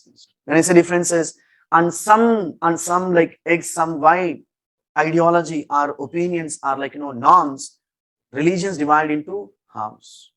You call Hinduism, you call Islam, Shias and Sunnis. As we referred Buddhism, that is Mahayana Buddhism and Hinayana Buddhism. When it comes to Jainism, we have, can anyone? Shwetambaras and Digambaras. When it comes to Christianity, can anyone? Yes, Roman Catholics and Protestants. Roman Catholics versus Protestants. Whatever major religions you talk about on the earth, every religion has schism, including Islam. The point is, even there are many battles fought between Shias and Sunnis. The best example, Mughals versus Deccan Muslim rulers. Have we referred? Yadavas versus Kakatiyas. Yadavas belonged to Vaishnava sect of Hinduism. Kakatiyas belonged to Shaiva sect of Hinduism. When it comes to Muslims, Mughals were the masters of Hindustan from 1526 to 1857. Mughals belonged to Sunni sect of Islam. Mughals belonged to Sunni sect of Islam, whereas Deccan Muslim rulers belonged to Shia sect of Islam. Shia sect of Islam. When I say Shia sect of Islam, like, what were the Deccan rulers? We have Ahmednagar, followed by Bijapur, followed by Bidar, followed by Berar, and your Golconda. 5 Deccan Muslim kingdoms. Ahmednagar kingdom, Maharashtra. Bidar kingdom, Bijapur kingdom is Bidar, Bijapur, Karnataka. Berar, Maharashtra. Golconda, Telangana. The 5 Muslim kingdoms belonged to Shia sect of Islam, and we found n number of battles between Mughals versus Deccan Muslim kingdoms. You can ask the question, both happen to be Muslims, no doubt. Both rulers happen to be Muslims, both the dynasties happen to be Muslims, but sectarian conflicts. Apply the same towards that is like, Kakatiyas. Both happen to be Hindu rulers. So when talking about both happen to be Hindu rulers, why the hell they fought? Reason being sectarian conflicts. Sectarian conflicts. And you can ask the question, what was the outcome? On many occasions, the Shia Muslim rulers or Shia sect of Muslim kingdoms of Deccan assassinated or defeated. So this is how we need to understand ancient medieval aspects. And when it comes to modern, extremely important component, that is modern Indian history. As far as modern Indian history is concerned, the advent of Europeans, especially English East India Company. So we have many European companies have entered, that is Portuguese East India Company, Dutch East India Company,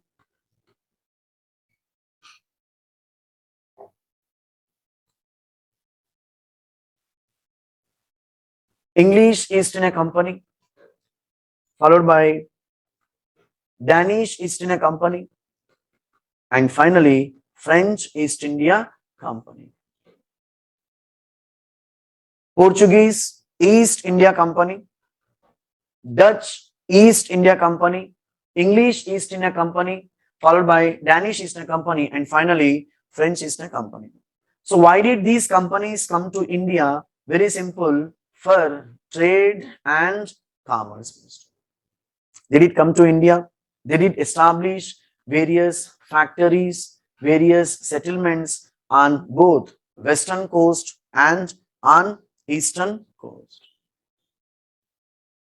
And it's quite interesting to know, out of 5 European companies, one European company called English East India Company defeated other European companies, and English East India Company emerged as supreme. In what way? When I say supreme, economically you call it. Economically supreme. And history taught us, when you have economy, when you have economic prosperous, you tend to you tend to dominate others, that is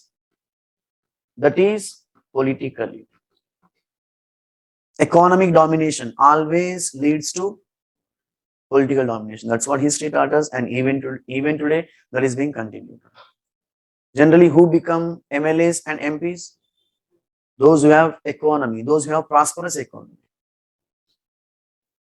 Your economic domination, your economy forces you to enter into politics. In fact, it has like, the so-called relation, you call it, some sort of nexus between power and wealth, power and economy. So a petty commercial organization from England by name English East India Company emerged as a supreme economically. We call this phenomenon as colonialism. When someone asks, what does it mean by colonialism? You say, colonialism is nothing but economic domination. If a country dominates another country economically, if an organization dominates another organization economically, we call this phenomenon as colonialism. I repeat, colonialism is nothing but economic domination. Now, with this economic prosperity, English East India Company conquered 60% of Indian subcontinent. Just imagine a petty commercial organization, private commercial organization called English East India Company. It's the name of the company, please. English East India Company could conquer 60% of Indian subcontinent. You can ask the question, how did she conquer 60%? The credit goes to extreme disunity among the Indian rulers. Obviously. What kind of disunity? Extreme disunity.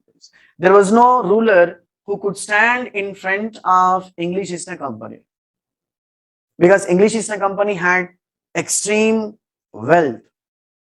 With this wealth, English East India Company started purchasing the enemy's enemies. Try to understand. The enemy's enemies. To assume, we have a statement that is, the enemy's enemy is our friend. Assume English East India Company had enmity with Bengal. Assume English East India Company maintained enemy relations or disturbed relations with Bengal or Bengal rulers. Bengal rulers had enemy relations with Mysore. Now, English East India Company maintained good relations with Mysore. Our enemy's enemy is our friend. అదే సినిమాలో చెప్పినట్టు మన శత్రువుకి శత్రువు అజాత్ శత్రువు బింబిసారుడు కాదన్న, మన శత్రువు యొక్క శత్రువు మనకు మిత్రుడు. Our enemy's enemy is our friend. Let me tell you, English East India Company believed in this principle outcome. On many occasions, Indian rulers were defeated with the help of Indian rulers. That's the greatness of Indian history. Resulted 60% of Indian subcontinent conquered by a petty commercial organization called English East India Company. How? By using various strategies.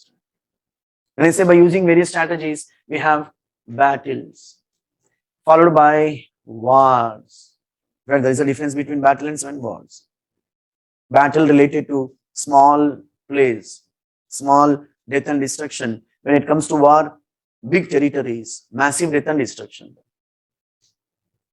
Besides, we have subsidiary alliance. Besides, we have doctrine of lapse. Besides, we have many treaties, whatnot. In simple, by using various strategies, English East India Company conquered 60% of Indian subcontinent. In the first instance, various European companies have entered. Out of 5 European companies, 1 European company called English East India Company emerged as supreme. With this economic supremacy, English East India Company conquered for about 60% of Indian subcontinent. We call this phenomenon as imperialism. Imperialism. What does it mean by colonialism? Economic domination, simple. Economic domination. Then how about imperialism? Political domination. That's it. And history taught us colonialism always leads to imperialism.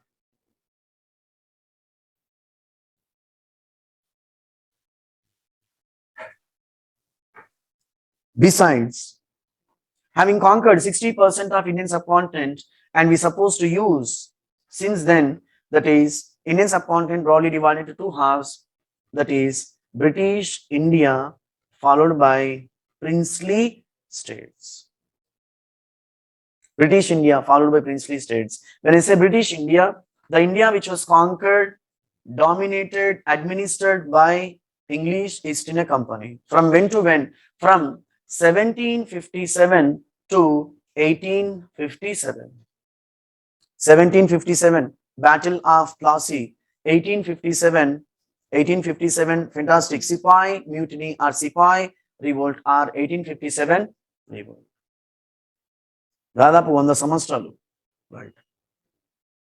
A petty commercial organization from English East India Company. The credit goes to, it's all about disunity, it's all about disunity. And need to tell you about Indian mentalities. Right? On many occasions we do come across. Forget about history, we do come across in a class, right? Where వాళ్ళకి తక్కువ marks వస్తే, especially మన friends తక్కువ marks వస్తే we feel very happy. I'm talking about inside. Okay, ఏ మామూలుగా కూర్చో ఇవన్నీ పొరపాటున వాళ్ళకి ఎక్కువ మార్క్స్ వచ్చాను, we can't digest అన్నమాట. How it is possible? How do you get more than like my marks? Kind of Indian mentality. మనం బాగుపోయినప్పుడు వేరే వాళ్ళు మాత్రం మన వల్ల కాదు, we can't digest. That's what. When I say when someone asks how did English East India Company conquer for about 60% of Indian subcontinent, the best example is unity. Lack of unity among the leaders, among the rulers. Outcome, English East India Company followed various strategies, resulted conquered. We call British India. So having conquered 60% of Indian subcontinent, introduced various reforms. When it's introduced various reforms, administrative reforms, where I'm talking about in British India, administrative reforms. This is princely states followed by British India. Princely states, we have 563 princely states. Swadeshi Samsthanalu antam. One among them was Hyderabad. One among them was Kashmir. One among them was Junagadh, whatnot. I'm talking about major princely states. British India, 60% India. So in the 60% India, English East India Company, the master of Hindustan, 60% Indian subcontinent, between 1757 to 1857, introduced various reforms. When I say various reforms, administrative reforms. So under the tag called administrative reforms, we supposed to discuss, that is regulating acts. You call 1773 Regulating Act, 1784 Regulating Act, 1813 Charter Act, 1833 Charter Act, 1858 the Act of Good Governance. Now when I say 1858 the Act of Good Governance, the so-called company was replaced by crown. So from 1858 to 1947, 60% of Indian subcontinent, what they prefer to call it as a British India, dominated by British Parliament, otherwise called as crown. So my point is, under the tag called administrative reforms, we'll be going to discuss various reforms, followed by revenue reforms, otherwise called as economic reforms. When it comes to economic reforms, we have 3 land tenure systems.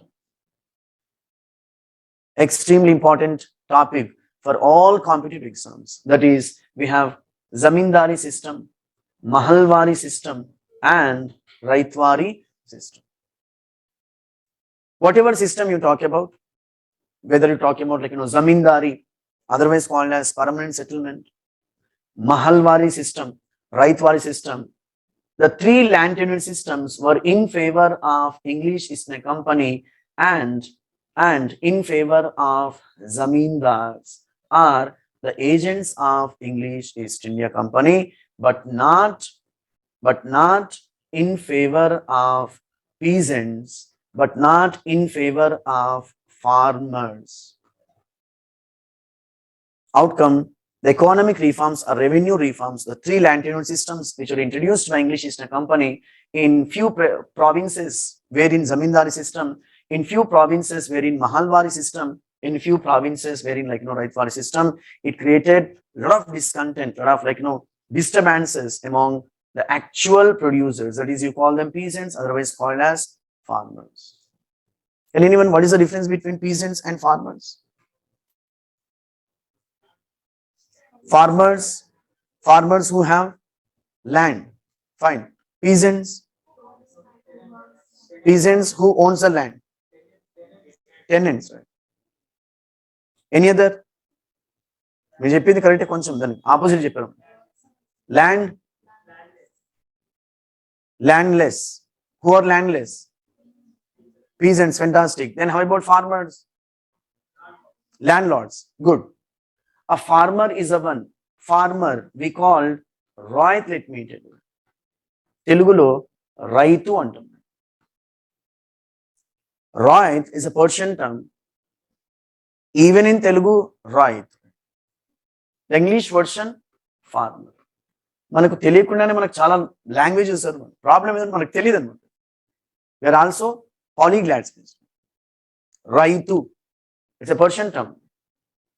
Patta, Persian term. The English version title deed. Patta, pass patta అంటాం తెలుగులో generally pass patta పుస్తకము, right, especially when you have hailed from agrarian backgrounds. So these are the two Persian terms, right? Keep aside. So here, farmer is the one who owns the land. Very simple. Farmer is the one who has ownership rights over the land. Then how about peasant who doesn't have ownership rights over the land? Yes, peasants, we also call them tenants. Telugulo manaku different words ఉన్నాయి. కౌలుదారులు, fantastic, కౌలుదారులు అంటాం, గుత్తేదారులు అంటాం. Different technical terms in different areas. So my point is, what is the outcome of the so-called land tenure systems? The worst victims happen to be either peasants or farmers. So besides revenue, we have, that is, judicial reforms. As I was telling, under the tag called judicial reforms, we have IPC, CPC and CRPC. Besides, we have educational reforms. When I say educational reforms, the actual story starts, that is, English East India Company introduced Western education. So we'll be going to discuss in which circumstances English East India Company introduced Western education. What were intentions of English East India Company? And how these intentions of English East India Company turned against her, and over a period of time organized a revolt against English East India Company. And even we have police reforms. We'll be going to discuss 1861 Indian Police Act. Under the tag called educational reforms, 1857 we'll be going to discuss 1857 Indian Universities Act, through which 3 universities were set up, that is Calcutta University, Bombay University and Madras University. 3 universities, countries' first universities were set up in 1857, that is Calcutta, Calcutta, Bombay and Madras. So when we understand modern Indian history, in the first chapter, various European companies have entered. They got involved in trade and commerce, and we found some sort of competition among the European companies. In this competition, the so-called other European companies were disappeared, reason being English East India Company. You can ask the question, why we were emphasizing over English East India Company, the fundamental difference between the other European companies. When I say other European companies, the companies which got defeated in the hands of English East India Company, the other European companies happen to be public companies. You understand them like modern PSUs, public sector undertakings. Like we have RTC, Road Transport Corporation. It's a public sector undertaking. Then how about English East India Company? It's an private organization. So in this chapter, you're supposed to understand, the differences between public organizations or public sector undertakings versus private sector undertakings. Obviously, private sectors, they were like very efficient. I won't say public sectors are inefficient. In public sector, we found a number of delay procedures, bloody procedures, wherein the so-called efficiency would be disappeared. It was not in the case of private sectors. That is the reason English East India Company got victory. Outcome, conquered 60% Indian subcontinent. Outcome, introduced various reforms. And outcome, what is the response of people to the reforms of English East India Company? Very simple. They organized various revolts. People got fed up, especially peasants, tribals, artisans, kings, queens. In simple, various sections of Indian society, they got fed up, resulted revolts. Under the tag called revolts, we'll be going to discuss tribal revolts, followed by peasant movements, followed by 1857 revolts and movements. So when you're not happy with the system, history taught us. When you're not happy with the system, history taught us, you tend to express your dissatisfaction against the system. Now this process we call it revolt. This process we call it movement. If your dissatisfaction on the basis of violence, we call it revolt. If your dissatisfaction on the basis of non-violence, we call it movement. తిరుగుబాట్లు ఉద్యమాలు అంటాం. Revolt on the basis of violence. Movement on the basis of non-violence. The best example, Indian national movement. We won't use a term called Indian national revolt. We use a term called Indian national movement because on the basis of non-violence. Another best example, Telangana movement. Once again, on the basis of non-violence. So this is how we need to understand. And finally, that is national movement. As far as national movement is concerned, extremely important chapter or component of the entire Indian history. National movement is concerned, we have, for our understanding levels, we have three components, that is moderate phase, extremist phase, and Gandhian phase. For our understanding levels, the entire Indian national movement, the span of Indian national movement, 1885 to 1947, broadly divided into three categories.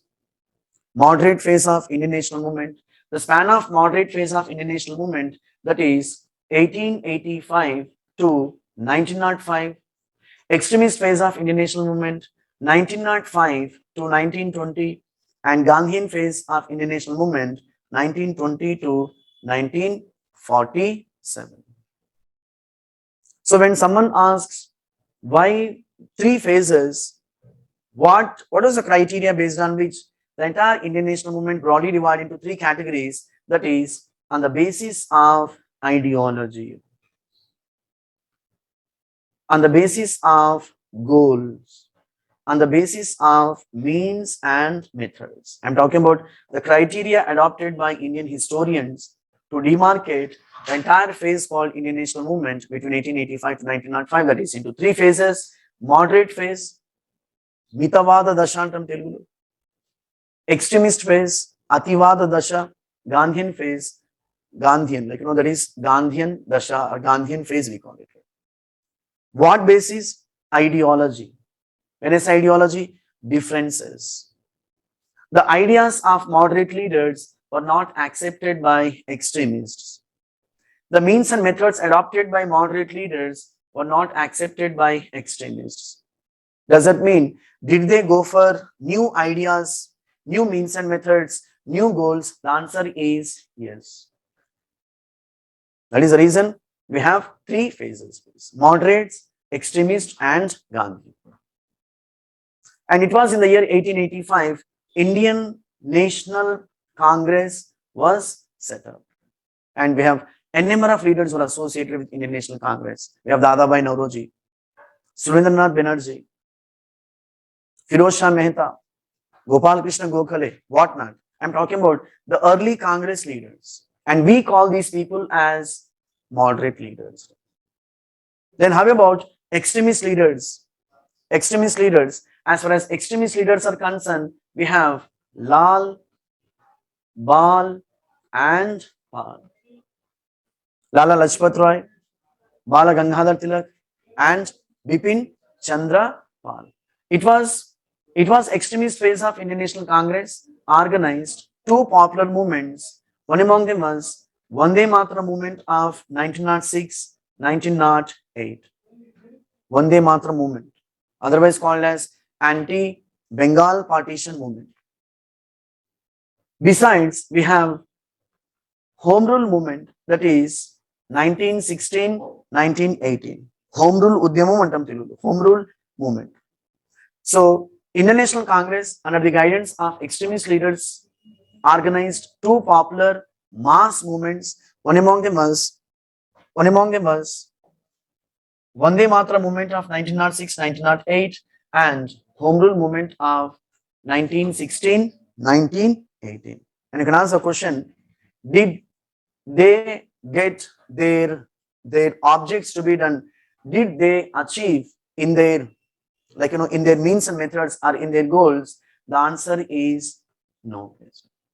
That is the reason the entire responsibilities were taken by Gandhi between 1920 to 1947, and it was under his guidance three movements organized by Indian National Congress, that is non-cooperation movement of 1920-22, civil disobedience movement of 1930-34, and Quit India movement of 1942.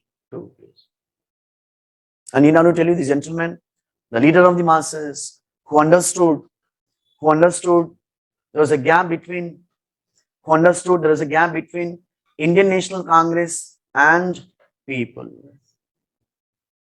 Indian National Congress and masses. Outcome, he successfully bridged the gap between Indian National Congress and masses. And you can ask the question, does that mean, didn't they find the gap between Indian National Congress and masses? I'm talking about moderate leaders between 1885 to 1905. Then how about extremist leaders? When it comes to moderate leaders, they never found the gap between Indian National Congress and masses. Yes, when it comes to extremists, they did find the gap, and they made efforts to get the support of the masses, and unfortunately they successfully failed.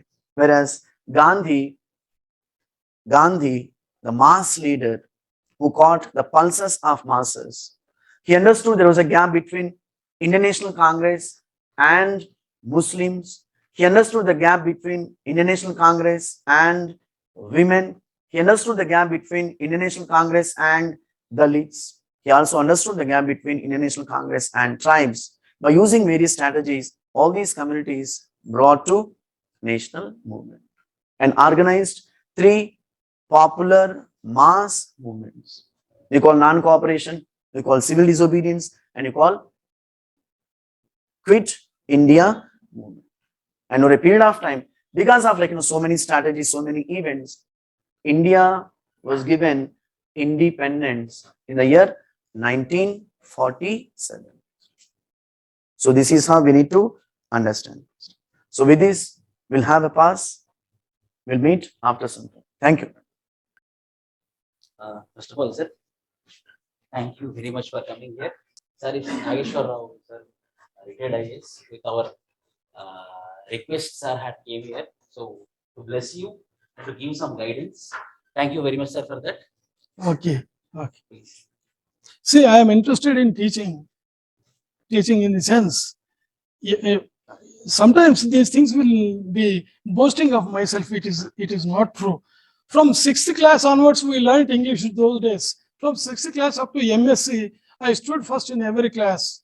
And in my PG, I am a gold medalist. In IAS, I have got 4 gold medals. This is only to inspire you, not to say great. Now, if you call me great or not great, nothing loses. Nothing I lose. But if you really follow, some of you will certainly become great. You follow these things. Thank you very much. Okay. Thank you. I am Dr. Nageshwar Rao, IAS retired.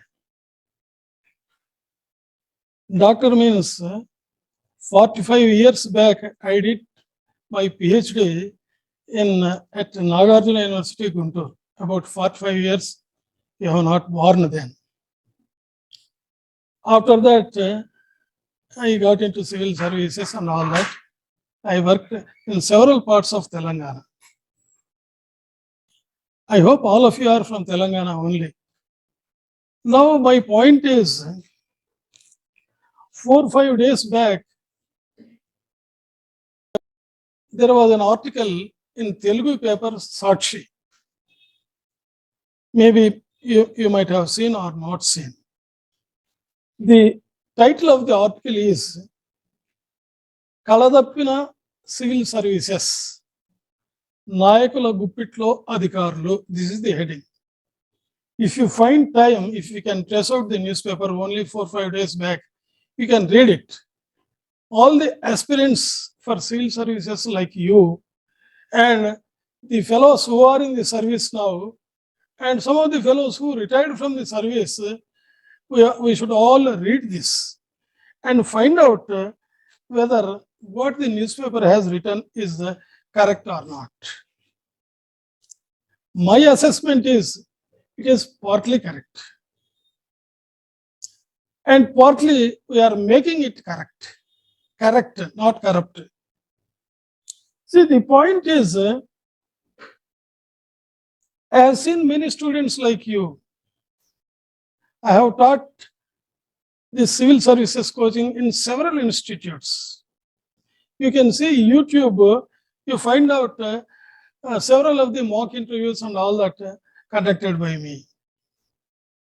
Now, when I ask students like you at the time of admission into the institute, you are all degree students or what?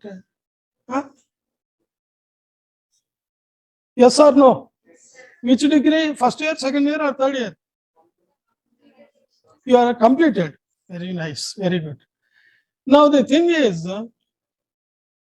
when I ask the students like you at the time of admission into coaching institute,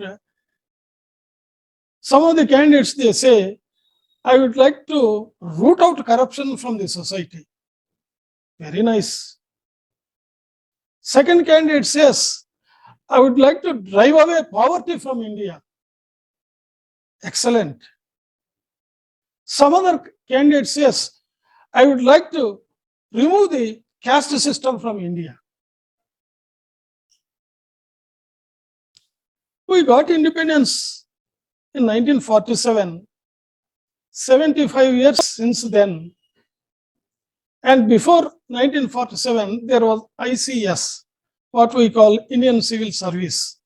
After independence, the government of India has changed the title from ICS to IAS. Since 70 years after independence, several IAS officers, we call them All India Services officers, like you and me, worked. At any given time in India, there are about 3,000 to 4,000 All India Services officers, like IAS, IPS, and partly IFS and all that. What these fellows, these thousands of fellows are doing since 1947, Are they not intelligent like you to root out corruption?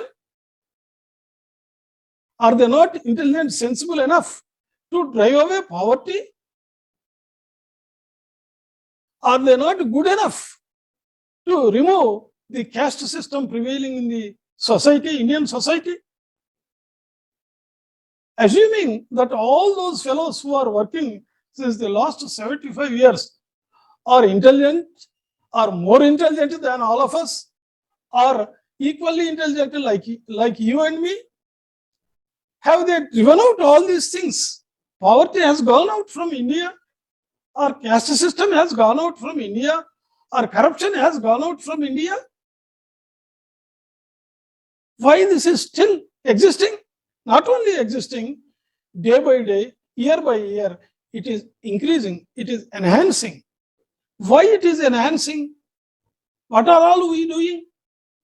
Probably at the time of admission into this institute or maybe degree, you might have also, some of you might have also told like this, that I would like to drive away corruption. Why it is not going out? You answer. Who is responsible for all this? Who is responsible for corruption? And who is responsible for continuance of corruption? And who is responsible for improvement or increase in corruption?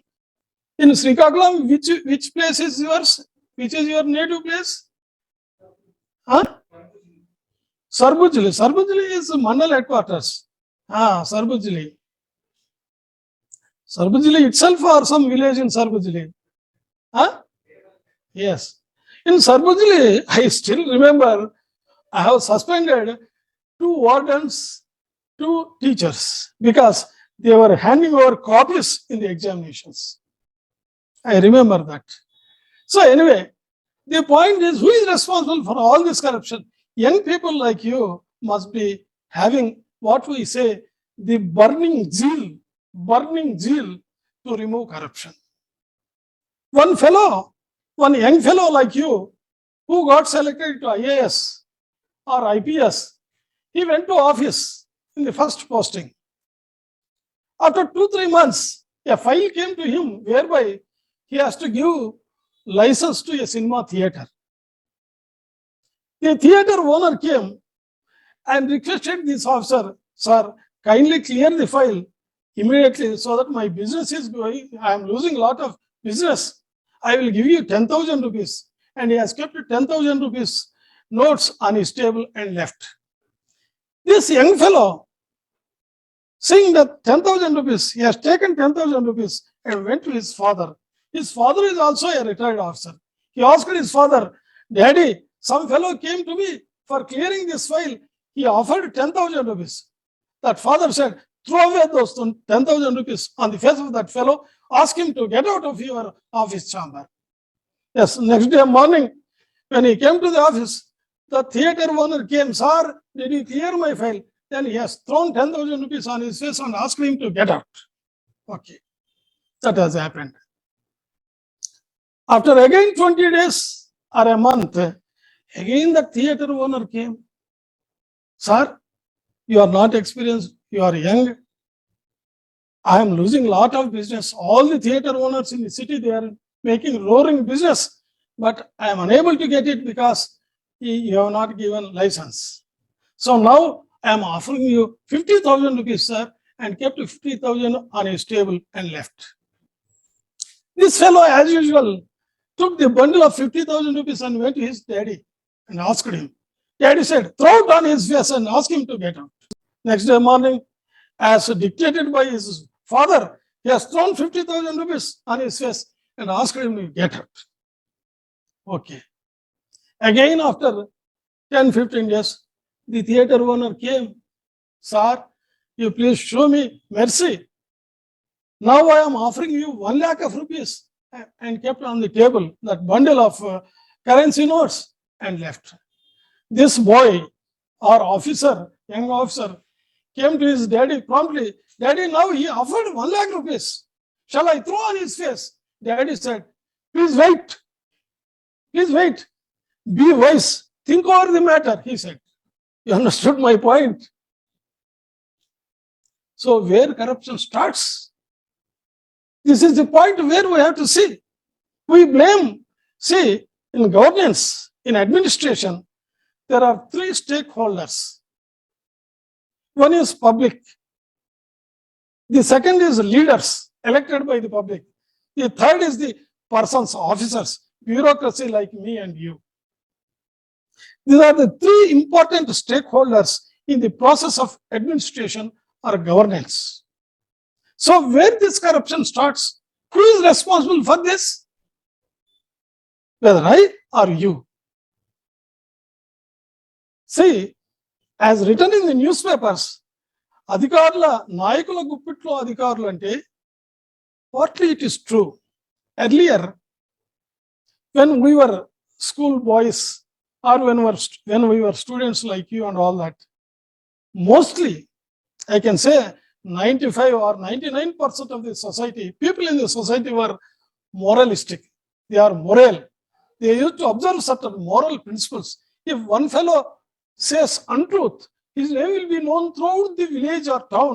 Or that fellow is talking lies. Yeah. Now we have to search for the fellows who is not talking. See, this is the thing where the society has come. Earlier, the officers, like IAS officers like me, long back, some 50, 60 years back, they were so honest that they don't take tea or drinking water also from others. So at that time, they were not careful enough. They used to say CM also, saying, you post me anywhere, because they don't expect any single paisa from other than salary. Whatever post you give me, I am happy with my salary. I remember there was one chief minister, I don't like to say names, there was an IAS officer. When chief minister gave message to the IAS officer, he was collector, I am coming at 4 p.m., something like that. He said, the collector wrote on the telegram, at that time there were no cell phones and all that. He wrote on the telegram, canteen manager of railway station, please make necessary arrangement for the Honorable CM, he wrote. Having seen that, chief minister immediately transferred that collector. He was so happy. Place me anywhere, I get my salary. Now it is not like that. Even in marriages, the parents of ladies, parents of the girls, they ask the boys or parents of the boys, what job he is doing? Yes, some XYZ, some job. Yes, what is his salary? Some 10,000 rupees. What is the extra he is getting? What is that extra? That is also now deciding the lives and marriages, which is not correct. So nowadays, young people like you and you, not me, you people, you will ask, yes, what is the position? How much I have to earn? What are the ways and means to earn? This is the thing. So, my suggestion is very sincere suggestion is to youngsters like you. If you want to earn money, don't come to IAS, particularly IAS.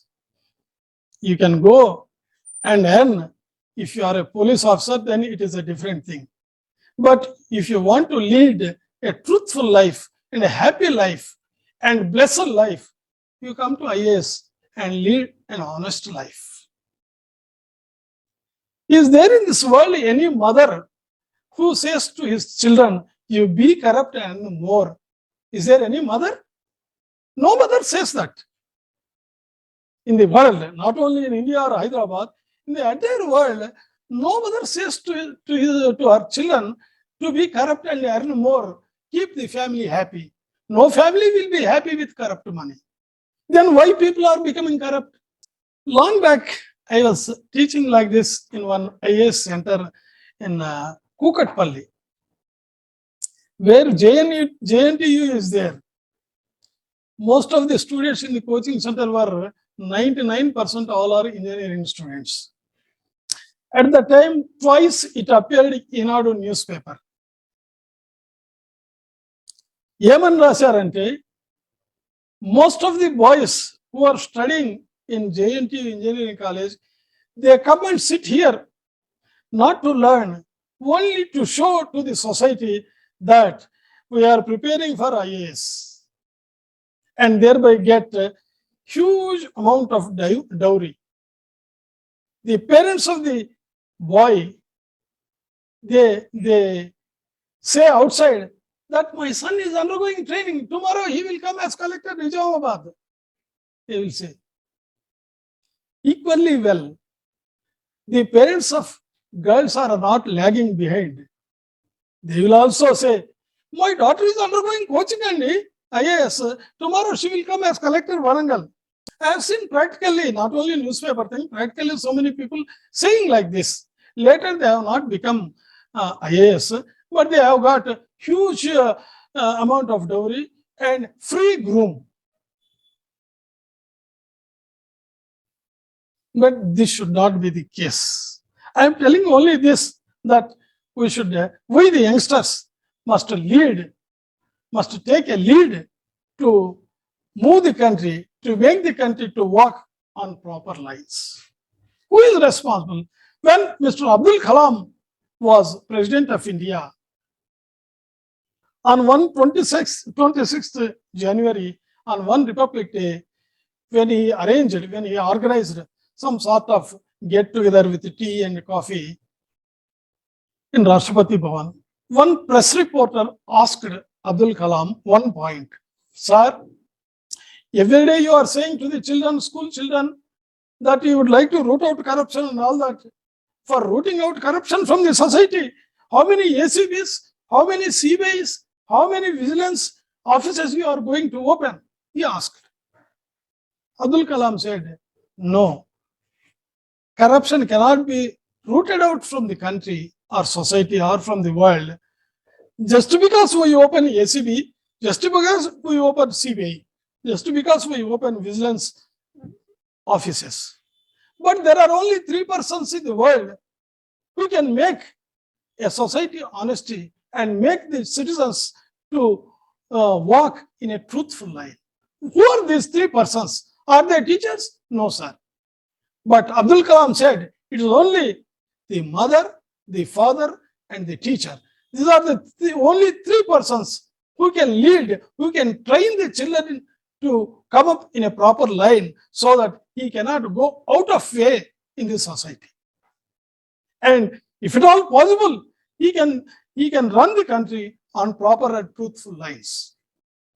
I told you in the governance, there are 3 stakeholders: the public, the leaders, and the bureaucracy officers. Who is responsible? Yes, today, most of the officers, I don't say all, most of the officers, they go to CM. Sir, I want this posting. To catch hold of CM, CM is not an easy person to be loitering in Ashok Road. We have to catch some friend of CM. From that friend, we have to catch who is the nearest person to CM, and then we have to go to CM. And why do you want that posting? I would like to earn more, sir. Second thing, some people have gone one step further. I would like to earn more, sir, and give 50% to you, sir.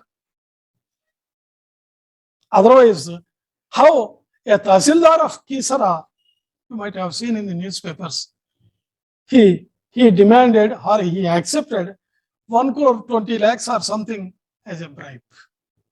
How a Tahsildar in a revenue department, Tahsildar is the first gazetted officer. No doubt he is important, but at the same time, how dare he is enough to accept a bribe more than 1 crore? So he may be having a strong support on his back. Likewise, one additional collector in Medak district, he is no less than this fellow. He accepted 1 crore 50 lakhs. How this is possible? In our days, it is very difficult for us to hear the word crore. Lakh is the ceiling for us. Beyond lakh, we never heard that.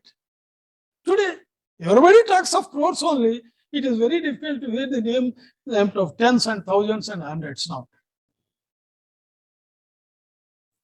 So, my dear friends, the honesty, the integrity, the truth that was necessary earlier, long back, when we were students and all that, when we were writing examinations, there was one paper like Gandhism or Gandhiana. Whatever the moral principles Gandhi said, they are like Vedas to Indian society. So much so, government said they have a paper, separate paper for Gandhism. In due course of time, changes have happened. Now, in the recent changes, the title of the paper was changed from Gandhism to what we say, ethics, integrity, and aptitude. So, for you and me, for common citizen, and more so the IAS officers, see, no doubt, the shining of IAS is going down. There is no doubt about that. But the point is, the shining has not totally gone. You people must come into IAS and try to increase and improve the shining. You might have heard one lady by name Anupama in Kerala. She is an IAS officer now. Have you heard? Huh? Have you heard yourself? Anybody heard? No. Anyway, I will tell you few words about it. Anupama is the daughter of a circle inspector of police in Kerala. When this girl was studying 7th class, her father died. I don't know whether he died accidentally or fever or whatever it is, I don't know. But died. Her mother, all alone, she took a lot of trouble to make the girl to study and improve education and thereafter graduation and all that. Finally, she helped her to prepare for or coaching for IAS, and ultimately she has become an IAS officer and allotted to Kerala only. She is now there in Kerala. The point is, why her name has become so popular. A few years back, it was so popular name. When she was collector, one minister from Kerala, that is transport minister, I think his name is Thomas, he lost his job because of this lady. What happened? The transport minister has constructed a villa type, a huge building in government land, and in that building he is running a hotel, a 5-star hotel, something like that. When she was collector, when she was searching records, it came to her notice that this minister occupied government land and he is running a hotel and all that. Notices were issued. And he gave some reply, it is my own land and all that. So this collector has not accepted. Again, second time notice, third time, fourth time notice. And finally, the minister, annoyed by the notices issued by the collector, he approached the court. In the meantime, what happened? This minister has brought pressure on the chief minister and got her transferred from this place to some other place. But the minister said in the court that wherever she is and whatever post she is doing, she must appear in person to the High Court in this case, he said. Having gone to some other places, still she was attending to High Court to answer the questions and all that. This case has run for 2 to 3 years. And finally, she proved with all the records that it is the government land. That High Court have given decision, this is the government land and minister has no business to construct a hotel and run a hotel in this government land. When this has come out in the newspapers, people, all the people in the state, they have started heckling at the minister and shouting at the government and abusing the government and shouting at the government. Unable to bear all these things, the Honorable CM of Kerala at the time, one day he called him, this minister, and asked him, you better resign, otherwise I will throw you out from the cabinet. And finally, the minister agreed to resign and he resigned for the ministership. This is what is the case of Anupama. How many of us are prepared to do this?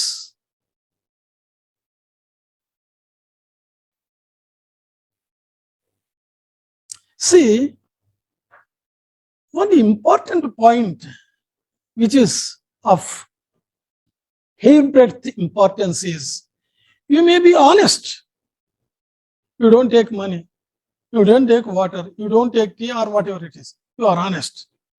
But what is the use of honest to a poor man like me? So honesty coupled with courage is necessary. You understand my point? No doubt you are honest, but I am a poor man. I don't get anything. You help me. Yes.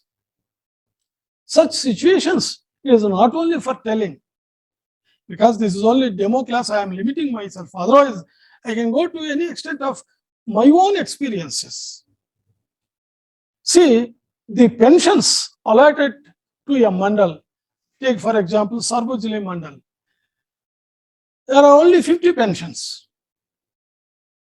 Already we have sanctioned 50 pensions. One evening, one old lady came to me with a petition. Sir, I want pension. What is it? The date is over. Pensions are exhausted. Where from I can get? Where were you there? On the day when we all came for inquiry, she said she has gone somewhere, something like that. Then what should a collector do? An IAS officer, there is no point in saying that I am IAS great. No, your greatness should be shown in action. You understand? So I said, don't worry. I sanctioned one pension. Daringly. What is the daring involved in this? Your quota is over. Your date is over. Everything is over. But how can I give it? Yes. I decided in Srikakulam Mandal, in Srikakulam district, at the time, how many mandals were there? There are 46. 36. 36 mandals are there. I said, I will shorten, I will cut down one pension in 36 mandals somewhere and give it to you. Yes, you go, I said. ఈ మాత్రం తెలివితేటలు ఎవరికి లేవా అంటే మీలో ఎవరికి లేవా? అందరికీ ఉన్నాయి. You understand? You have such wisdom, you have such intelligence, but why you are not doing? Why I am doing? That is the point. So my point is, you be honest. Honest is one point. Honest is it should be useful. Honest ante it's a personal attribute. నేను ఈ చొక్కా నాకు interest అండి, నేను వేసుకున్నాను. దీనివల్ల ఎవరికి ఏం నష్టం లేదు, బట్ దీనివల్ల ఎవరికి ఏం ఉపయోగం కూడా లేదు. You understand? దీనివల్ల ఎవరికి నష్టం లేదు. నా ఇష్టం వచ్చిన చొక్కా నేను వేసుకుంటాను, బట్ దీనివల్ల ఎవరికి ఉపయోగం కూడా లేదు. But the post of N IAS officer is not like that. మీరు టీ తాగారు, కాఫీ తాగారు, మంచిలు తాగారు, లంచం తీసుకోరు, ఏం తీసుకోరు. Yes, good. బట్ దానివల్ల నాకేమిటి ఉపయోగం పబ్లిక్? ఏమండి, you are understanding my point? Could you catch my point? You should have dare. So truth, unless it is coupled with courage, courage is moral courage or intellectual courage, it is useless. Truthfulness is useless. దాన్ని ఇప్పుడు ఏమంటారంటే, without that courage, truthfulness అంటే ఇప్పుడు modern language లో you are a dummy figure. So cultivate these things. You try to see the reason in this, and you should be dare enough to do. There is one point in treasury rules. The rule is called TR27. TR27 means Treasury Rule 27. The Treasury Rule 27 authorizes the collector to draw any amount from the treasury. Any amount from treasury if there is emergency. Godavari వరదలు వచ్చాయి, బాగా వర్షాలు పడతా ఉన్నాయి. జనాలందరూ లో lying areas లో ఉన్న వాళ్ళందరినీ ఇవాక్యుయేట్ చేసి ఎక్కడో పెట్టాం. వాళ్ళకి తిండి తిప్పలు లేవు. ఏం చేయాలి? I have drawn 1 crore of rupees from the treasury. I informed the chief secretary over cell phone. Now that we have got cell phones, పూర్వకాలం అంటే లేవు అనుకోండి. ఇప్పుడు ఏముంది, ఏమైనా ఒక మాట చెప్పొచ్చు కదా అని అంటారు. వాళ్ళు ఫోన్ చేసి, సార్ ఐఎమ్ డ్రాయింగ్ 1 crore అంటే you do it and send me bills later. He said yes, I have drawn and given. అది ఎట్లా వచ్చింది పేపర్లో, ఈనాడు పేపర్లో హాఫ్ పేజ్ పై పేజ్లో ది అపోజిషన్ ఎమ్మెల్యే గవర్నమెంట్ ఏం పట్టించుకోవటం లేదు, ఇంత వరదలు వచ్చాయి, ఇంతమంది తినలేక చేస్తా ఉన్నారు అని పైన వచ్చింది. కింద హాఫ్ పేజీలేమో కలెక్టర్ స్టేట్మెంట్, నా స్టేట్మెంట్, ఎస్ వరద బాధితులకు ₹1 కోటి సహాయం జిల్లా కలెక్టర్ ఉవాచ అని వేశాడు. So IAS is not a job. No doubt it is a job as long as you depend on those salary. Salary is good enough. We have to eat something. Yes. But at the same time, IAS is a big exercise. You should show your dynamism. Simply getting the first mark or first class in your BSc or MA or whatever it is not enough. You should apply your mind for the betterment of the society. The greatest philosophy in the world is to make with your wisdom, to make other people happy, to lead a happy life by others is the greatest philosophy. To remove eye drops from every eye in the country is the greatest philosophy, what Mahatma Gandhi said. That's what Mahatma Gandhi said. That's why Mahatma became great. Great. We have not become great, but you still have a chance to become great. You follow this philosophy. I said, still the IAS service has not totally lost its grammar, because there are still 1 or 2 fellows, 1% or 2% fellows in the society in India, in the country, where there are honest and very good people. Because of them, it is still running. But we should not be tagged to such honest people. We should ourselves be honest and show what we call the dynamism and the aptitude to help other people, to make a change in the society. What for your MA or BA? I am MSc, PhD. Okay. What is the use of it? I will tell you, when I got my PhD, I thought I conquered the world. In life sciences, I have done my PhD. At PG level, I am a gold medalist also. This is only for information, not to to make myself great. So after doing my PhD, when I thought I am great, when I came into the society, I thought it is nothing. It is totally useless. 4 or 5 houses away, there was living one revenue inspector. Daily, so many people, so many vehicles, so many cycles, so many scooters, they are coming to his house. I observed, who is this fellow? So many people are coming. I came to know after 2-3 days he is revenue inspector. Then I asked, what is to be studied for becoming revenue minister, revenue inspector? People said 10th class fail or pass. What is it? I am PhD.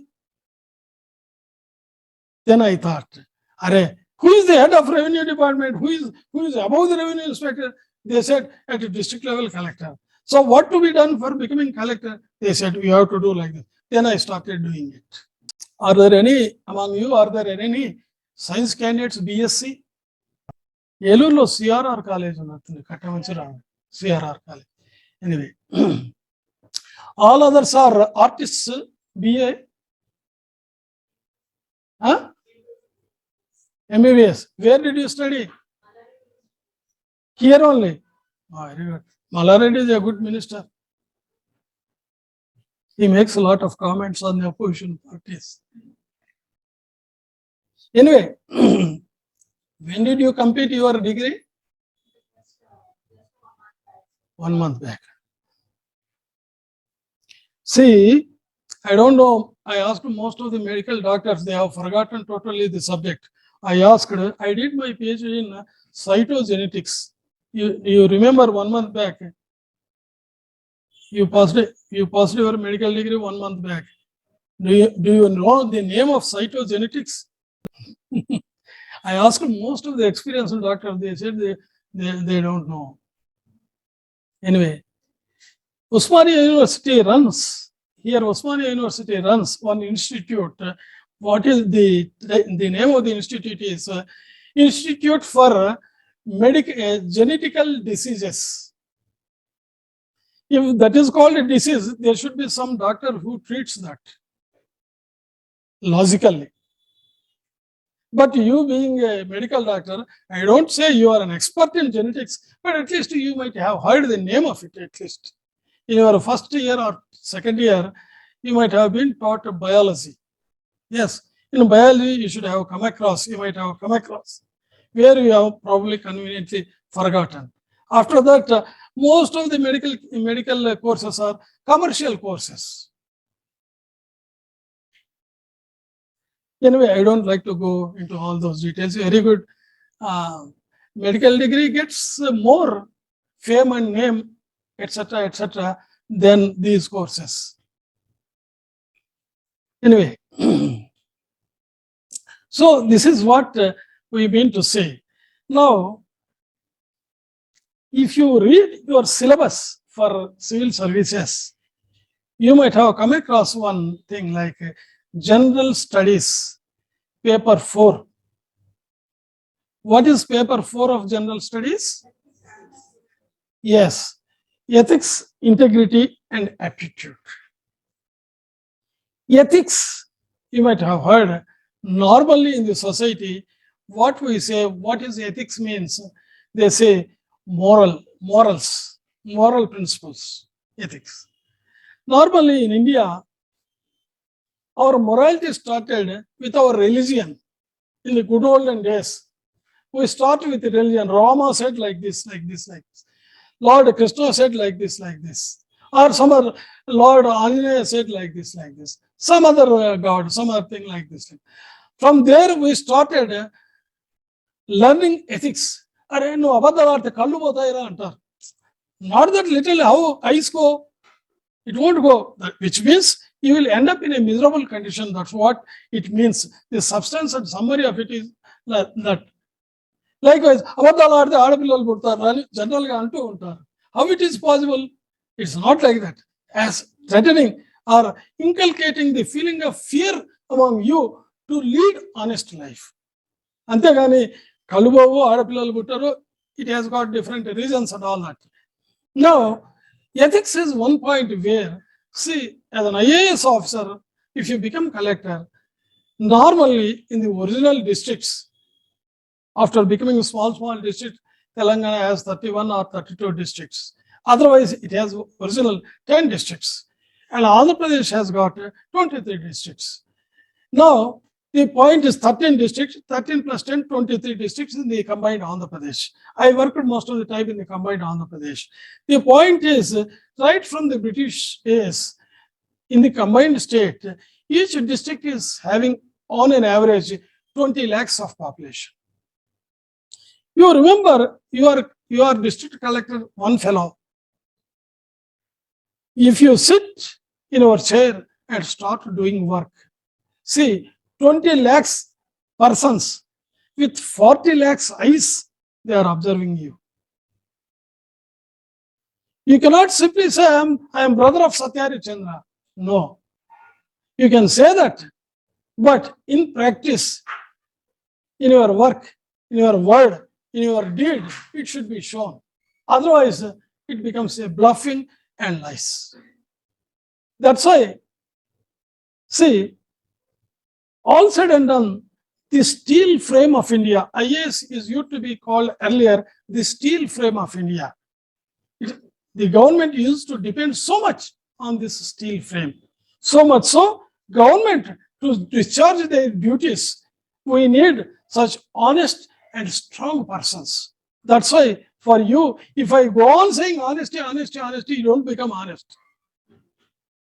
But at least when you are growing up from children to adult stage, your parents must tell you, must teach you, must bring up you in the honest lines.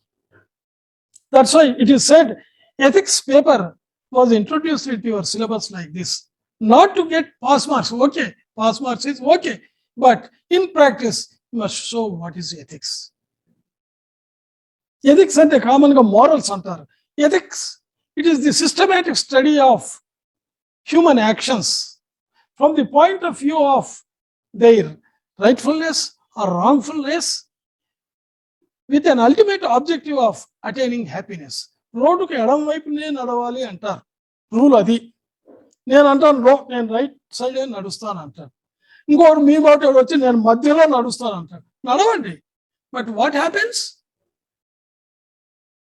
So any rule for that matter, any ethical principle for that matter is only ultimately to lead you happy life.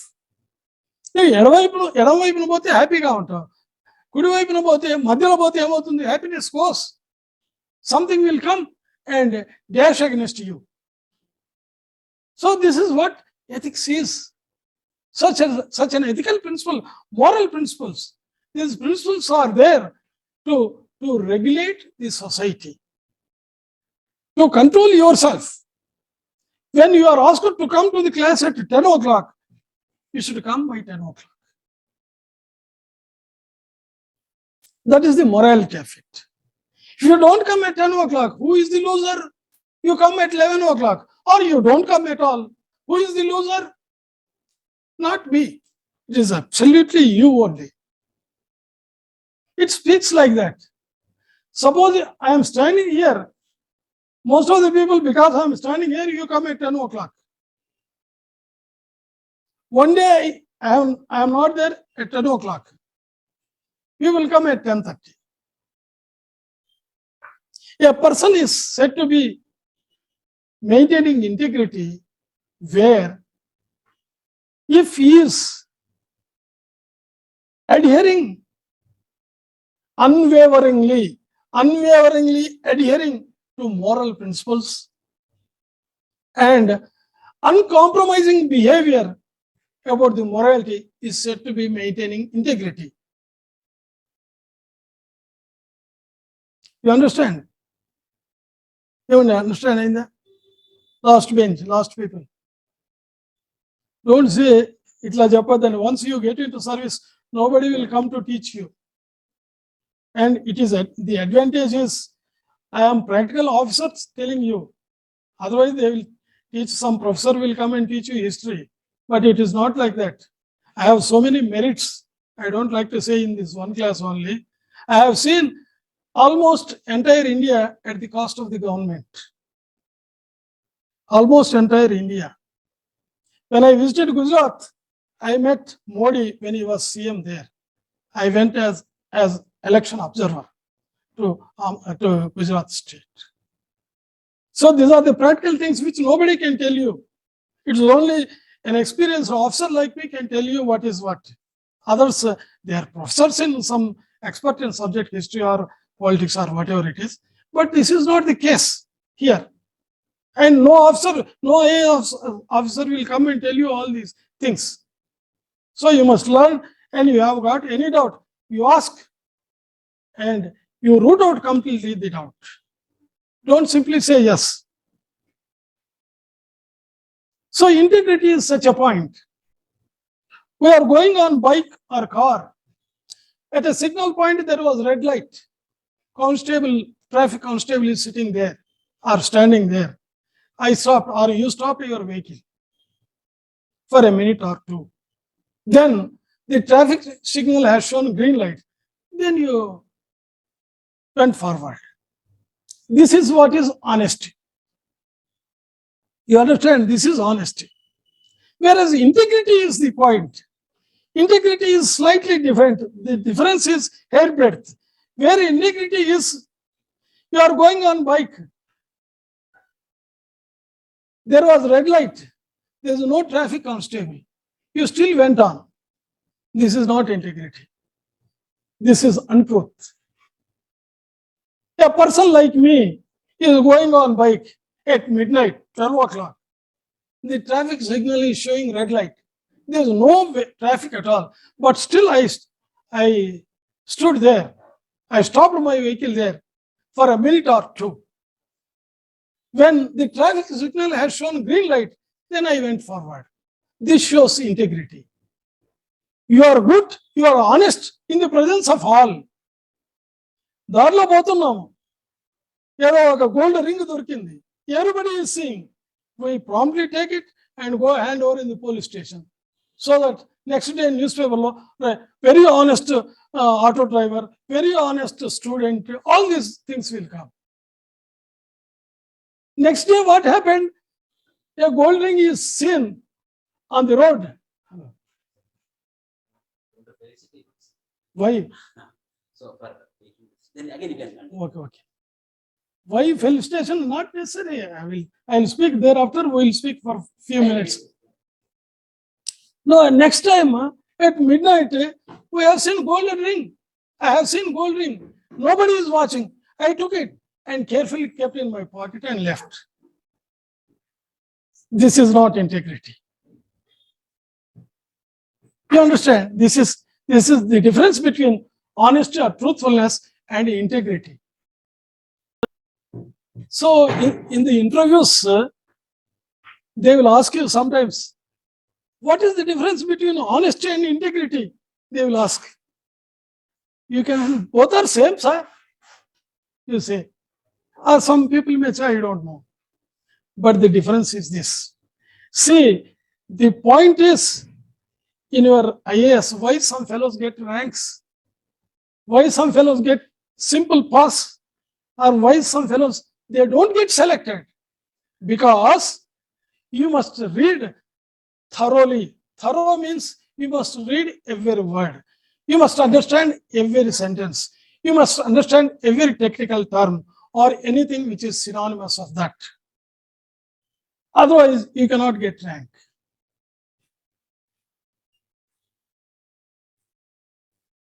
You understand? So this is the thing where you must read properly.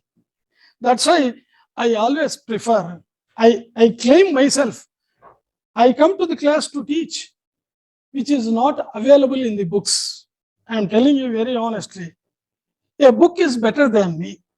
I cannot say something greater, much more than a book. But the information which is not available in the book is to be told to you. Because this is the thing where you will get rank. You will be called outstanding candidate. If you simply read out from the book, if a lecturer, if a person comes and tells you what is available in the books, you can read the books by yourself. There are so many books in the market and in the library somewhere. You can read all these things. And a professor is an expert in a particular subject. He can come and tell you. But you require the information which is not available in the books. That information comes only with general reading and general knowledge and general experience.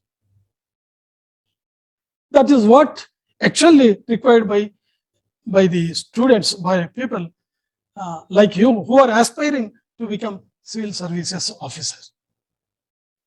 You may have to use your common sense, though you may got gold medal in some subject, but that's not enough. Madam, medical, your good name, please? Huh? Pavani. You are from Hyderabad? Okay. Out of my own interest, I studied a lot of medical books also. I still remember the physiology and anatomy and human structure, but I don't know medicine. Tablets I don't know, but structure I can tell you. Human structure, human body structure. This is because this is also part of general knowledge. This is also part of the things you can get. You can get in the examination or mostly in interviews and preliminaries. Main becoming an optional subject, you prefer one particular subject and the questions will come only from that subject. But preliminary is not like that. And interview is not like that. Interview is a thing where ethics are very important. Interview is not a test for your general knowledge. You understand, it is a test for your personality. What is your personality? Are you ethically suitable to hold the post of a collector? I tell you, in the olden days, not all the people who are IAS, they will not be given the posting of collector. Just because మీరు అందరూ IAS అయితే మీ అందరికి ఈ collector post ఇవ్వాలన్నది లేదు. Most of the time it is not there. I have seen any number of fellows who have gone without collector post even though they are IAS and all that. Because at that time, government used to see how far you are fit to hold the post of a collector. You are morally fit, you are ethically fit, your attitude is towards poor people. If these conditions are satisfied, then only you will be given the post of the collector. Otherwise, if I apply TR27 and draw crores and crores of rupees from treasury and go on spending and producing fake bills, what is happening? Nowadays, we have to such a person who has not got the post of collector. Everybody is getting, because the pressure they are getting exerted on the Honorable Chief Minister about this. So they are corrupt people. Is there any limit for corruption where an additional collector has taken 1,50,00,000 lakhs? Can anybody heard of this? Can any Tahsildar dare enough to take 1,20,00,000 lakhs? You see how the society is happening. And you people or people like me, they are entering services with the noble cause of setting the society in a right way. Are we a failure? Are we successful? And recently, few months back, Modi has got a brilliant idea, whereby he has mooted the idea of recruiting officers at middle level. The meaning is, if you take the postings in government, most of the senior postings are only from IAS officers. Of course, now because of the new states, there is shortage. They are posting the persons or officers without IAS also. Normally speaking, in secretariat at central or state, in the secretariat, all the secretaries, additional secretaries, deputy secretaries, joint secretaries, they are all IAS officers. You take, for example, in medical and health also, the head of the department, or what we call the secretary of the medical and health department, is from IAS only. You know that? Pavani, you know that? Yes. Now today, the secretary of medical and health is Mr. Rizvi, and the director of health is Dr. Srinivas Rao. Likewise, for any department, the head of the department or the secretary of the department is IAS. So much so, tomorrow, if you become IAS officer by any chance, you are supposed to speak anything, any subject for that matter, that speaks about your knowledge, your capacity, your fitness for IAS. People should not say, ఎవడండి UPSC వాడు ఇట్లాంటి వాళ్ళని select చేశారు, useless fellows అన్న పేరు తేగూడదు. Understand? మిమ్మల్ని చూస్తే, మీరు మాట్లాడేది చూస్తే, UPSC really great, they are selecting people like this, such brilliant people like this అన్న మాట రావాలి. అంతేగాని ఎందుకు పనికిరాని యూస్లెస్ ఫెలోస్ సెలెక్ట్ చేశారు ఏంటండి అని వస్తే ఏమనిపిస్తుంది? So when you stand before the public in a meeting, yes, you should exert yourself and you should be confident to talk on any subject for that matter, though not thoroughly in depth, but at least you should be able to touch the rudiments of the subject.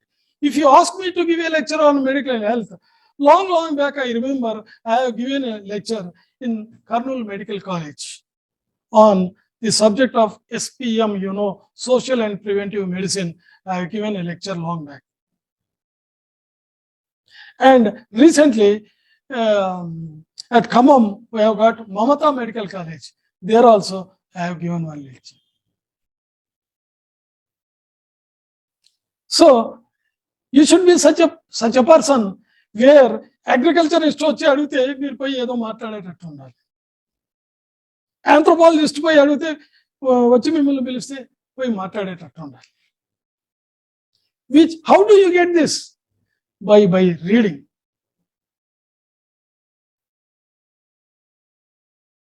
by reading, by getting familiarized with the subjects of all types.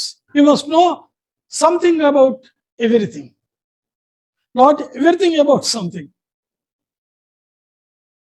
Then only people will appreciate and you will get confidence.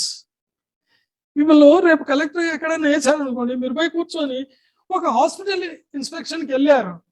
హాస్పిటల్లో వీళ్ళు ఏం చేస్తారంటే medical health వాళ్ళు వీళ్ళకి ఏం medical and health ఏం రాదు, technical ఏం కాదు కదని ఏదో తెలియని మాట్లాడతారు. అప్పుడు మనం ఏం కన్ఫ్యూజ్ అయిపోయి ఇంకా నెక్స్ట్ టైం నుంచి హాస్పిటల్ ఇన్స్పెక్షన్ అంటే ఆమె దూరంలో ఉండిపోతాం. That is not correct. నేను 7 మంది మెడికల్ ఆఫీసర్స్ను ఒకసారి సస్పెండ్ చేశాను.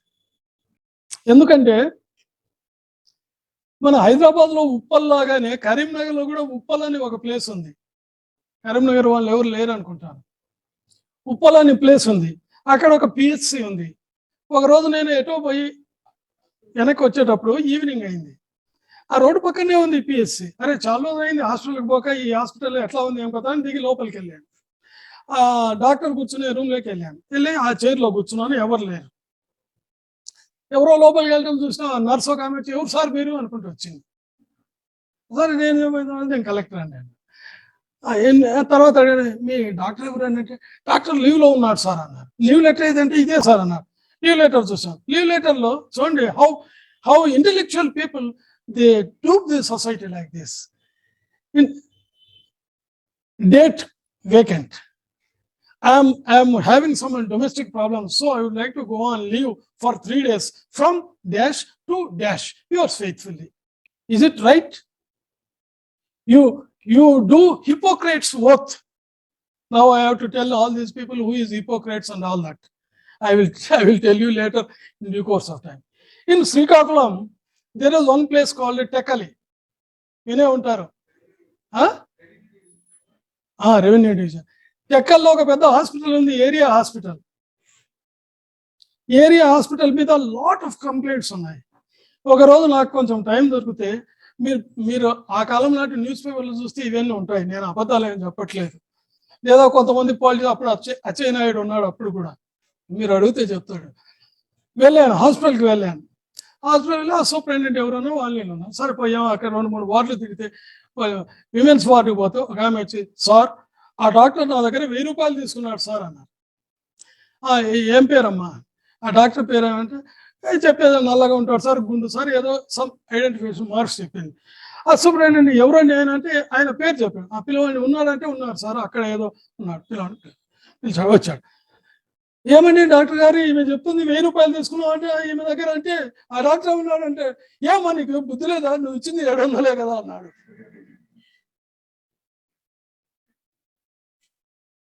This is true.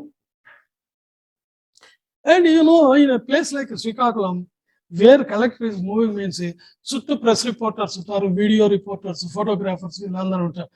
అండ్ ఈ డాక్టర్ చెప్పింది వీడియోలో రికార్డ్ అయిపోయింది. ఏం చేయాలి? అప్పుడే మొదలు పెట్టారు ప్రెస్ వాళ్ళు. సార్ మీరు డాక్టర్ ఏం చేస్తారు, ఆయన 700 కమిట్ అయ్యాడు కదా, మీరు ఏం చేస్తారని అప్పుడే మొదలు పెట్టారు. ఇప్పుడు నేనేమన్నాను అనుకోండి, ఏం చేయని కలెక్టర్ మరుసటి రోజు రాస్తారు పేపర్లు. What shall I do?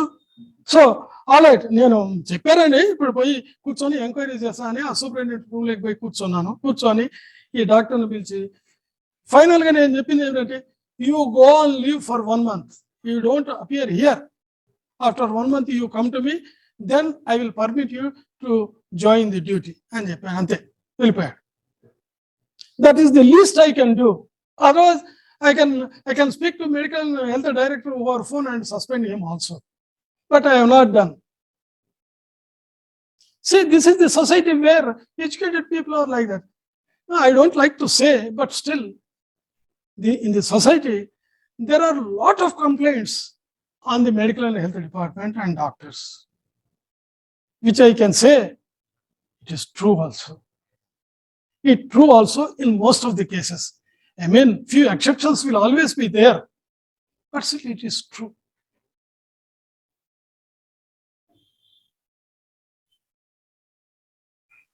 So my point is, you people should maintain honest. I can tell any number of cases in my own experience like this, go on saying, like this, but it is already nearing 5:30. It is only for demo class only I came here, only to demonstrate, to assess your motivation level and to assess my capacity to talk to you or teach to you. For that reason only I came here today to this class.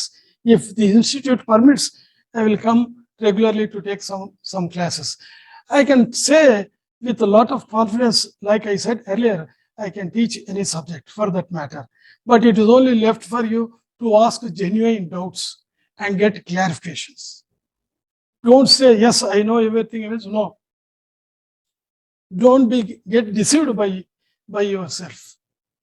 Ask very honestly, without any hesitation. Be thorough. This is what IAS is. ఎందుకంటే ఇప్పటికి కూడా సొసైటీలో, ప్రపంచంలో, మన కంట్రీలో IAS వాళ్ళు మాట్లాడారంటే people believe it to a larger extent. I have seen any number of MLAs in Srikakulam and Khammam. I was also collector Khammam. వాళ్ళు MLAs వచ్చి, సార్ మీరు వచ్చి మా ఊరు వచ్చి ఈ స్కీమ్ చెప్పండి సార్. ఇదేం స్కీమ్ అయ్యా, నువ్వు చేసిందే కదా, అసెంబ్లీలో నువ్వే కదా చట్టం పాస్ చేసింది, మళ్ళీ నేను చెప్పడం ఏంటంటే, అట్లా కాదు సార్, మీరు చెప్తే వింటారు సార్, నమ్ముతారు. మరి నువ్వు చెప్తే ఎందుకు నమ్మమంటే, మేము ఓట్ల కోసం చెప్తున్నామని అనుకుంటారు సార్. మీరు చెప్తే కలెక్టర్కి ఓటేం అవసరం లేదు, వల్ల నిజం చెప్తున్నాడు అని ప్రజలు అనుకుంటారు సార్. రాండి అని తీసుకుపోయిన MLAలు ఎంతో మంది ఉన్నారు. So you must be truthful, otherwise life is a waste. Socrates, మీరు పేరు విన్నారా? ఏమండి విన్నారా సోక్రటీస్ పేరు? మీకు నిదానంగా వస్తాయి, ఎథిక్స్లో సిలబస్లో కూడా ఉంది ఇది. Socrates long back, centuries back, he said, an unexamined life is not worth living. An unexamined life is not worth living. This is said by Socrates thousands of years back, centuries back, he said. Still, we are not examining ourselves, but we are ready to examine others and find out your mistake, find out the mistakes of all of you. But I never see my own mistakes. That is what is called unexamined life by any individual is not worth living. See,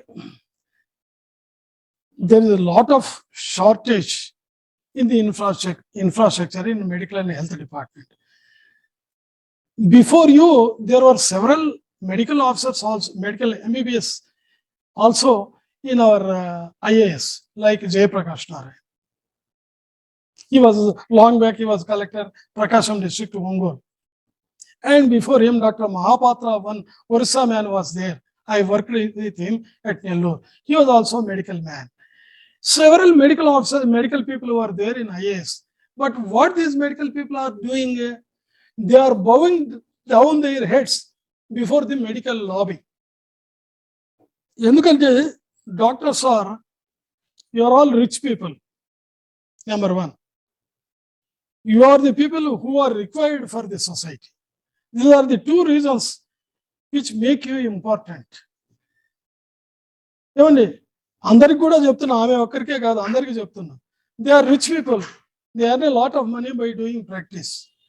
And they are the persons who are required for everybody in the society. So these two make them very important. So much so, if they are transferred, they will get within minutes cancellation orders. They are suspended, they get immediately in 4-5 days, they will get reinstatement orders.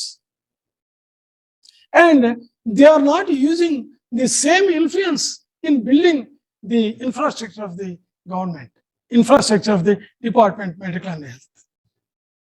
ఇప్పటికీ doctor YS Rajasekhara Reddy garu సీఎంగా ఉన్నప్పుడు ఆయన ఆరోగ్యశ్రీ అనే scheme పెట్టారు. Aarogyasri scheme of course గుజరాత్లో start అయింది. I will tell you later how it started. But the point is, చాలా హాస్పిటల్స్కు, ప్రైవేట్ హాస్పిటల్స్కు government crores of rupees due ఉంది. ఇవ్వలేదంటే లేవు డబ్బులు. ఎందుకంటే చాలా మంది డాక్టర్లు, హాస్పిటల్స్ ఏం చేస్తున్నారంటే, తలనొప్పి సార్ అని పోతే నువ్వు అడ్మిట్ కావాలన్నారు, 10 రోజులు ఉంటాడు, 1,20,000 బిల్ వేస్తాడు డాక్టర్. ఎందుకంటే room charges, medical charges, consultation charges అనేస్తాయి. తలనొప్పి అనిపోతాయి. మరి పొయ్యి కొత్త తలనొప్పి తెచ్చుకున్నట్టు ఉంటుంది డాక్టర్ల దగ్గరికి ఈ కాలంలో. అందువల్ల there are efforts by some people, by some expert groups in the society to bring back the glory of Ayurveda instead of this allopathy. So, meerandaru, suppose tomorrow you get into service, you work hard to bring this infrastructure to medical and health. You know CGHS. CGHS means Central Government Health Scheme. There is one thing is there, we all go there. We will be given free treatment, free medicines and all those things. I spoke several times to the director of CGHS, Dr. Joshi was there, now he is retired. I spoke several times to Central Secretary to Health and Medical. I spoke myself several times. But still what we can do? Government says that. You doctors, if you go to government doctor and say, sir, we don't have infrastructure, sir. We don't have this mission, sir, that mission, sir, and all that. Dr. P.V. Ramesh, he was sometime back, he was medical and health secretary here. He himself is a doctor. I was collector. See, Khammam General Hospital has got one good new mission for testing the blood platelets. Mission కొత్తగా తెప్పించారండి. ఆ ఖమ్మంలో hospital, general hospital, collector office ఎదురెదురుగానే ఉంటాయి, రోడ్డే మధ్యలో అడ్డాం. ఇటు కలెక్టర్ ఆఫీస్, ఇటు జనరల్ హాస్పిటల్. ఎప్పుడు కావాలంటే అప్పుడు వెళ్ళిపోతూ ఉంటాను నేను. సో బ్లడ్ ప్లేట్లెట్స్ ఎందుకంటే మిషన్ ఇట్లా కాలు పెట్టామంటే, sir for using we require permission sir. Who has to give permission? Secretary doctor PV Ramesh. నేను ఆయన వెంట రోజు ఫోన్ చేస్తున్నాను. కొన్ని రోజుల తర్వాత చివరికి ఆయన విజిబిలిటీ ఏమన్నా అంటే, collector Khammam wants to speak to you sir అంటే, లేరని చెప్పబోయా అన్న మాట కూడా నాకు వినపడుతూనే ఉంది. నేను ఫైనల్గా ఒకరోజు చెప్పాను ఆయన ఫోన్లో, సార్ మీరు పర్మిషన్ ఇస్తే ఇవ్వండి, నేను పోయి దానికి రిబ్బన్ కట్ చేస్తాను. After speaking to the secretary to government medical and health, I have open this అని నేను రాసేస్తాను ఫైల్లో అన్నాను. నేను చేసేసాను. బట్ మన డాక్టర్లు ఎంత గ్రేట్ ఫెలోస్ అంటే, ఖమ్మం నుంచి daily so many hundreds of patients go to Vijayawada doctors to get their blood platelets examined. ఈ డాక్టర్లే దగ్గర నుండి పంపిస్తారు. They will get commission for this. So ఆ మిషన్ పెట్టిన 10 రోజులకి మిషన్ చెడిపోయింది. మళ్ళీ యాజ్ ఇట్ ఈస్గా వీళ్ళందరూ పేషెంట్స్ విజయవాడ డాక్టర్ దగ్గరికి బ్లడ్ ప్లేట్లెట్స్ కోసం పోతుంది. ఈ మాట అంటేనేమో డాక్టర్లు అందరూ స్ట్రైక్ చేస్తారు గవర్నమెంట్ మీద. నా మీద ఏం స్ట్రైక్ చేస్తారు? You cannot do it. చెప్పండి. మీరు ఐఏఎస్ ఆఫీసర్, మీరు అయ్యారో, మీరు చీఫ్ మినిస్టర్ అయినా కానీ problems will be like this only. Even if you are CM, if I am CM, problems will. ఎమ్మెల్యేలు కూడా కట్టాలి, మెజార్టీ రావాలి, ఎలక్షన్స్ లో గెలవాలి. Everything what KCR doing you will do, I will also do like that only. But the difference is probably మీరు నాకంటే 5% better, మీకంటే 10% అతను బెటర్ ఉంటాడు. కానీ totally honesty is something which you cannot do and implement in political arena. మీకేమంటే డాక్టర్లకు నెలకు 1,00,000 రూపాయలు వస్తే చాలదా? Why you want 5 lakhs rupees by all corrupt means? దీనికి నో ఆన్సర్. అడగను కూడా అడగరు ఎవరు. ఎందుకంటే మన ప్రజలు, నేను ఫస్ట్లో చెప్పాను, ఎవరు కరప్షన్కు రెస్పాన్సిబుల్ అంటే we are responsible. The people are responsible. I have seen in Kerala, ఒక ఊర్లో ఒక స్కూల్ ఉందండి, చిన్న స్కూలు. దాంట్లో ఒకటే teacher, he is the teacher for all 5 classes. ఆయనే చెప్తా ఉంటాడు. ఒక అరగంట ఇది, పావు గంట ఇది, ఇట్లా 5 classes చెప్తా ఉంటాడు. ఒకరోజు ఏం చేశాడంటే 3 రోజులు ఆ టీచర్ కనపడలేదు. పిల్లలు రోజు పోవటం, అక్కడ ఆడుకోవటం, ఆ కిటికీలు బాగా కొట్టడం, డోర్లు పీకేయటం, ఇవన్నీ చేసుకుంటా ఉన్నారు.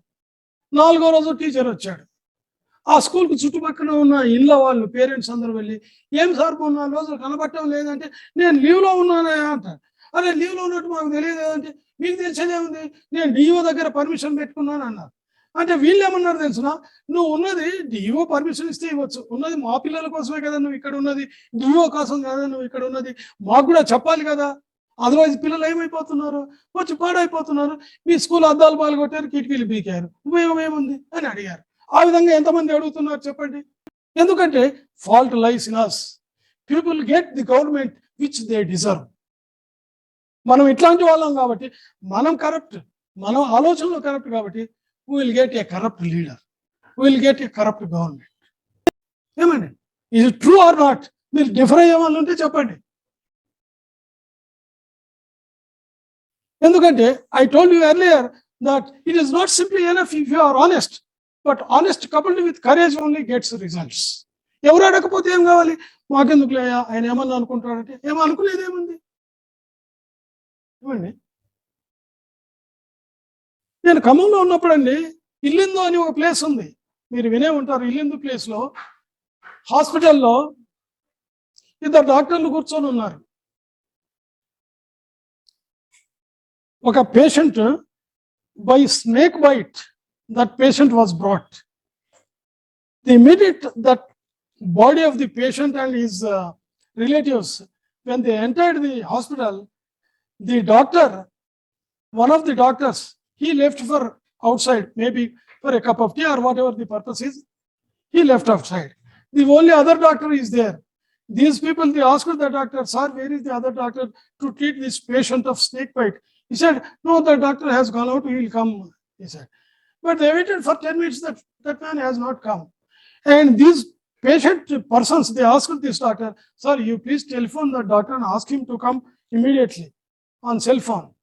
This doctor said, why should I waste my cell phone call for your sake? He said like this. You see, they were like that. After another 5 minutes, the snake bite patient died. After 5 minutes, the doctor came. You see, this has come to my notice. I immediately suspended the doctor. Okay, that is all. After so many years of my collectorship and this incident and all that, you might have seen somewhere here, 21st Century IAS Institute. In that institute, I conducted mock interviews some 4-5 years back. During that interviews, one lady candidate came. I asked her, what is your name? Some name she said. And which is your place? Come on. What are you doing? She said, I am working as nurse in government hospital, sir. Since how long you are working? Sir, nearly over 10 years. You remember one incident where a snake-bitten patient, where the doctor denied and doctor was suspended. Do you remember? I remember, sir. You remember the collector who did it? She said, sir, you are the collector, sir, at that time. She said, this is true.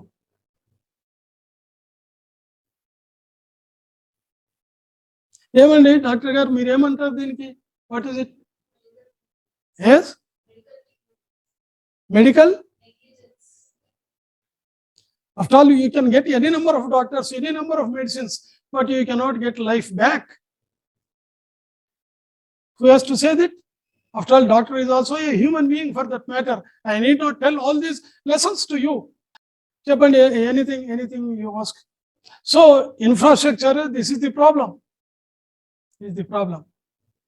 If doctors reduce their consultation fee, etc., you will get lot of infrastructure. No doctor will agree. No person will ask this.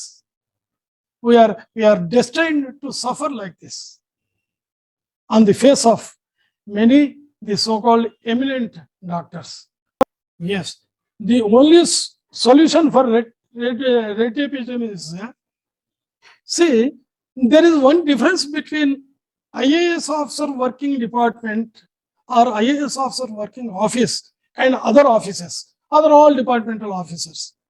The difference is, మీరు వచ్చారు నా దగ్గరికి, sir మాకు ఏదో road కావాలి sir, road వేయటం లేదు అని ఏదో మీరు వచ్చారు. ఎస్, నేను I have written to engineer like you have written to your assistant engineer like him. ఇప్పుడు ఏమంటారంటే, she waited for 2-3 months, nothing has happened.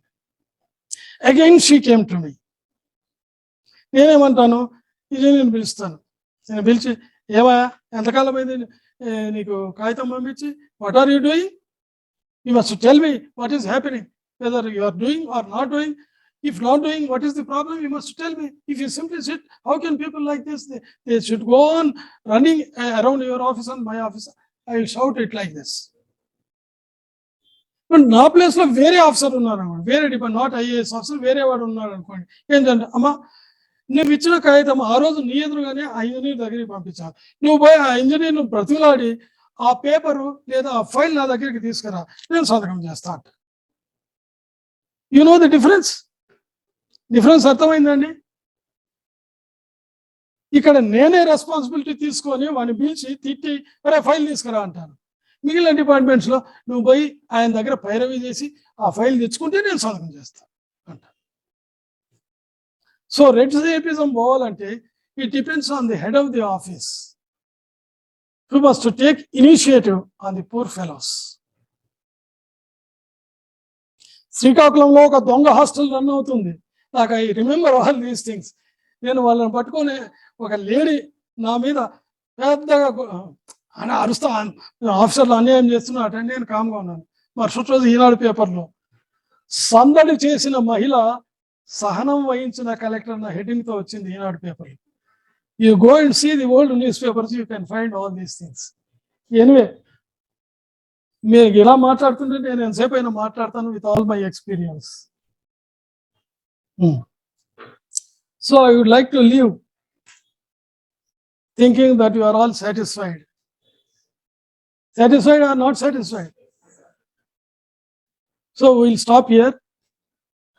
Okay, thank you all.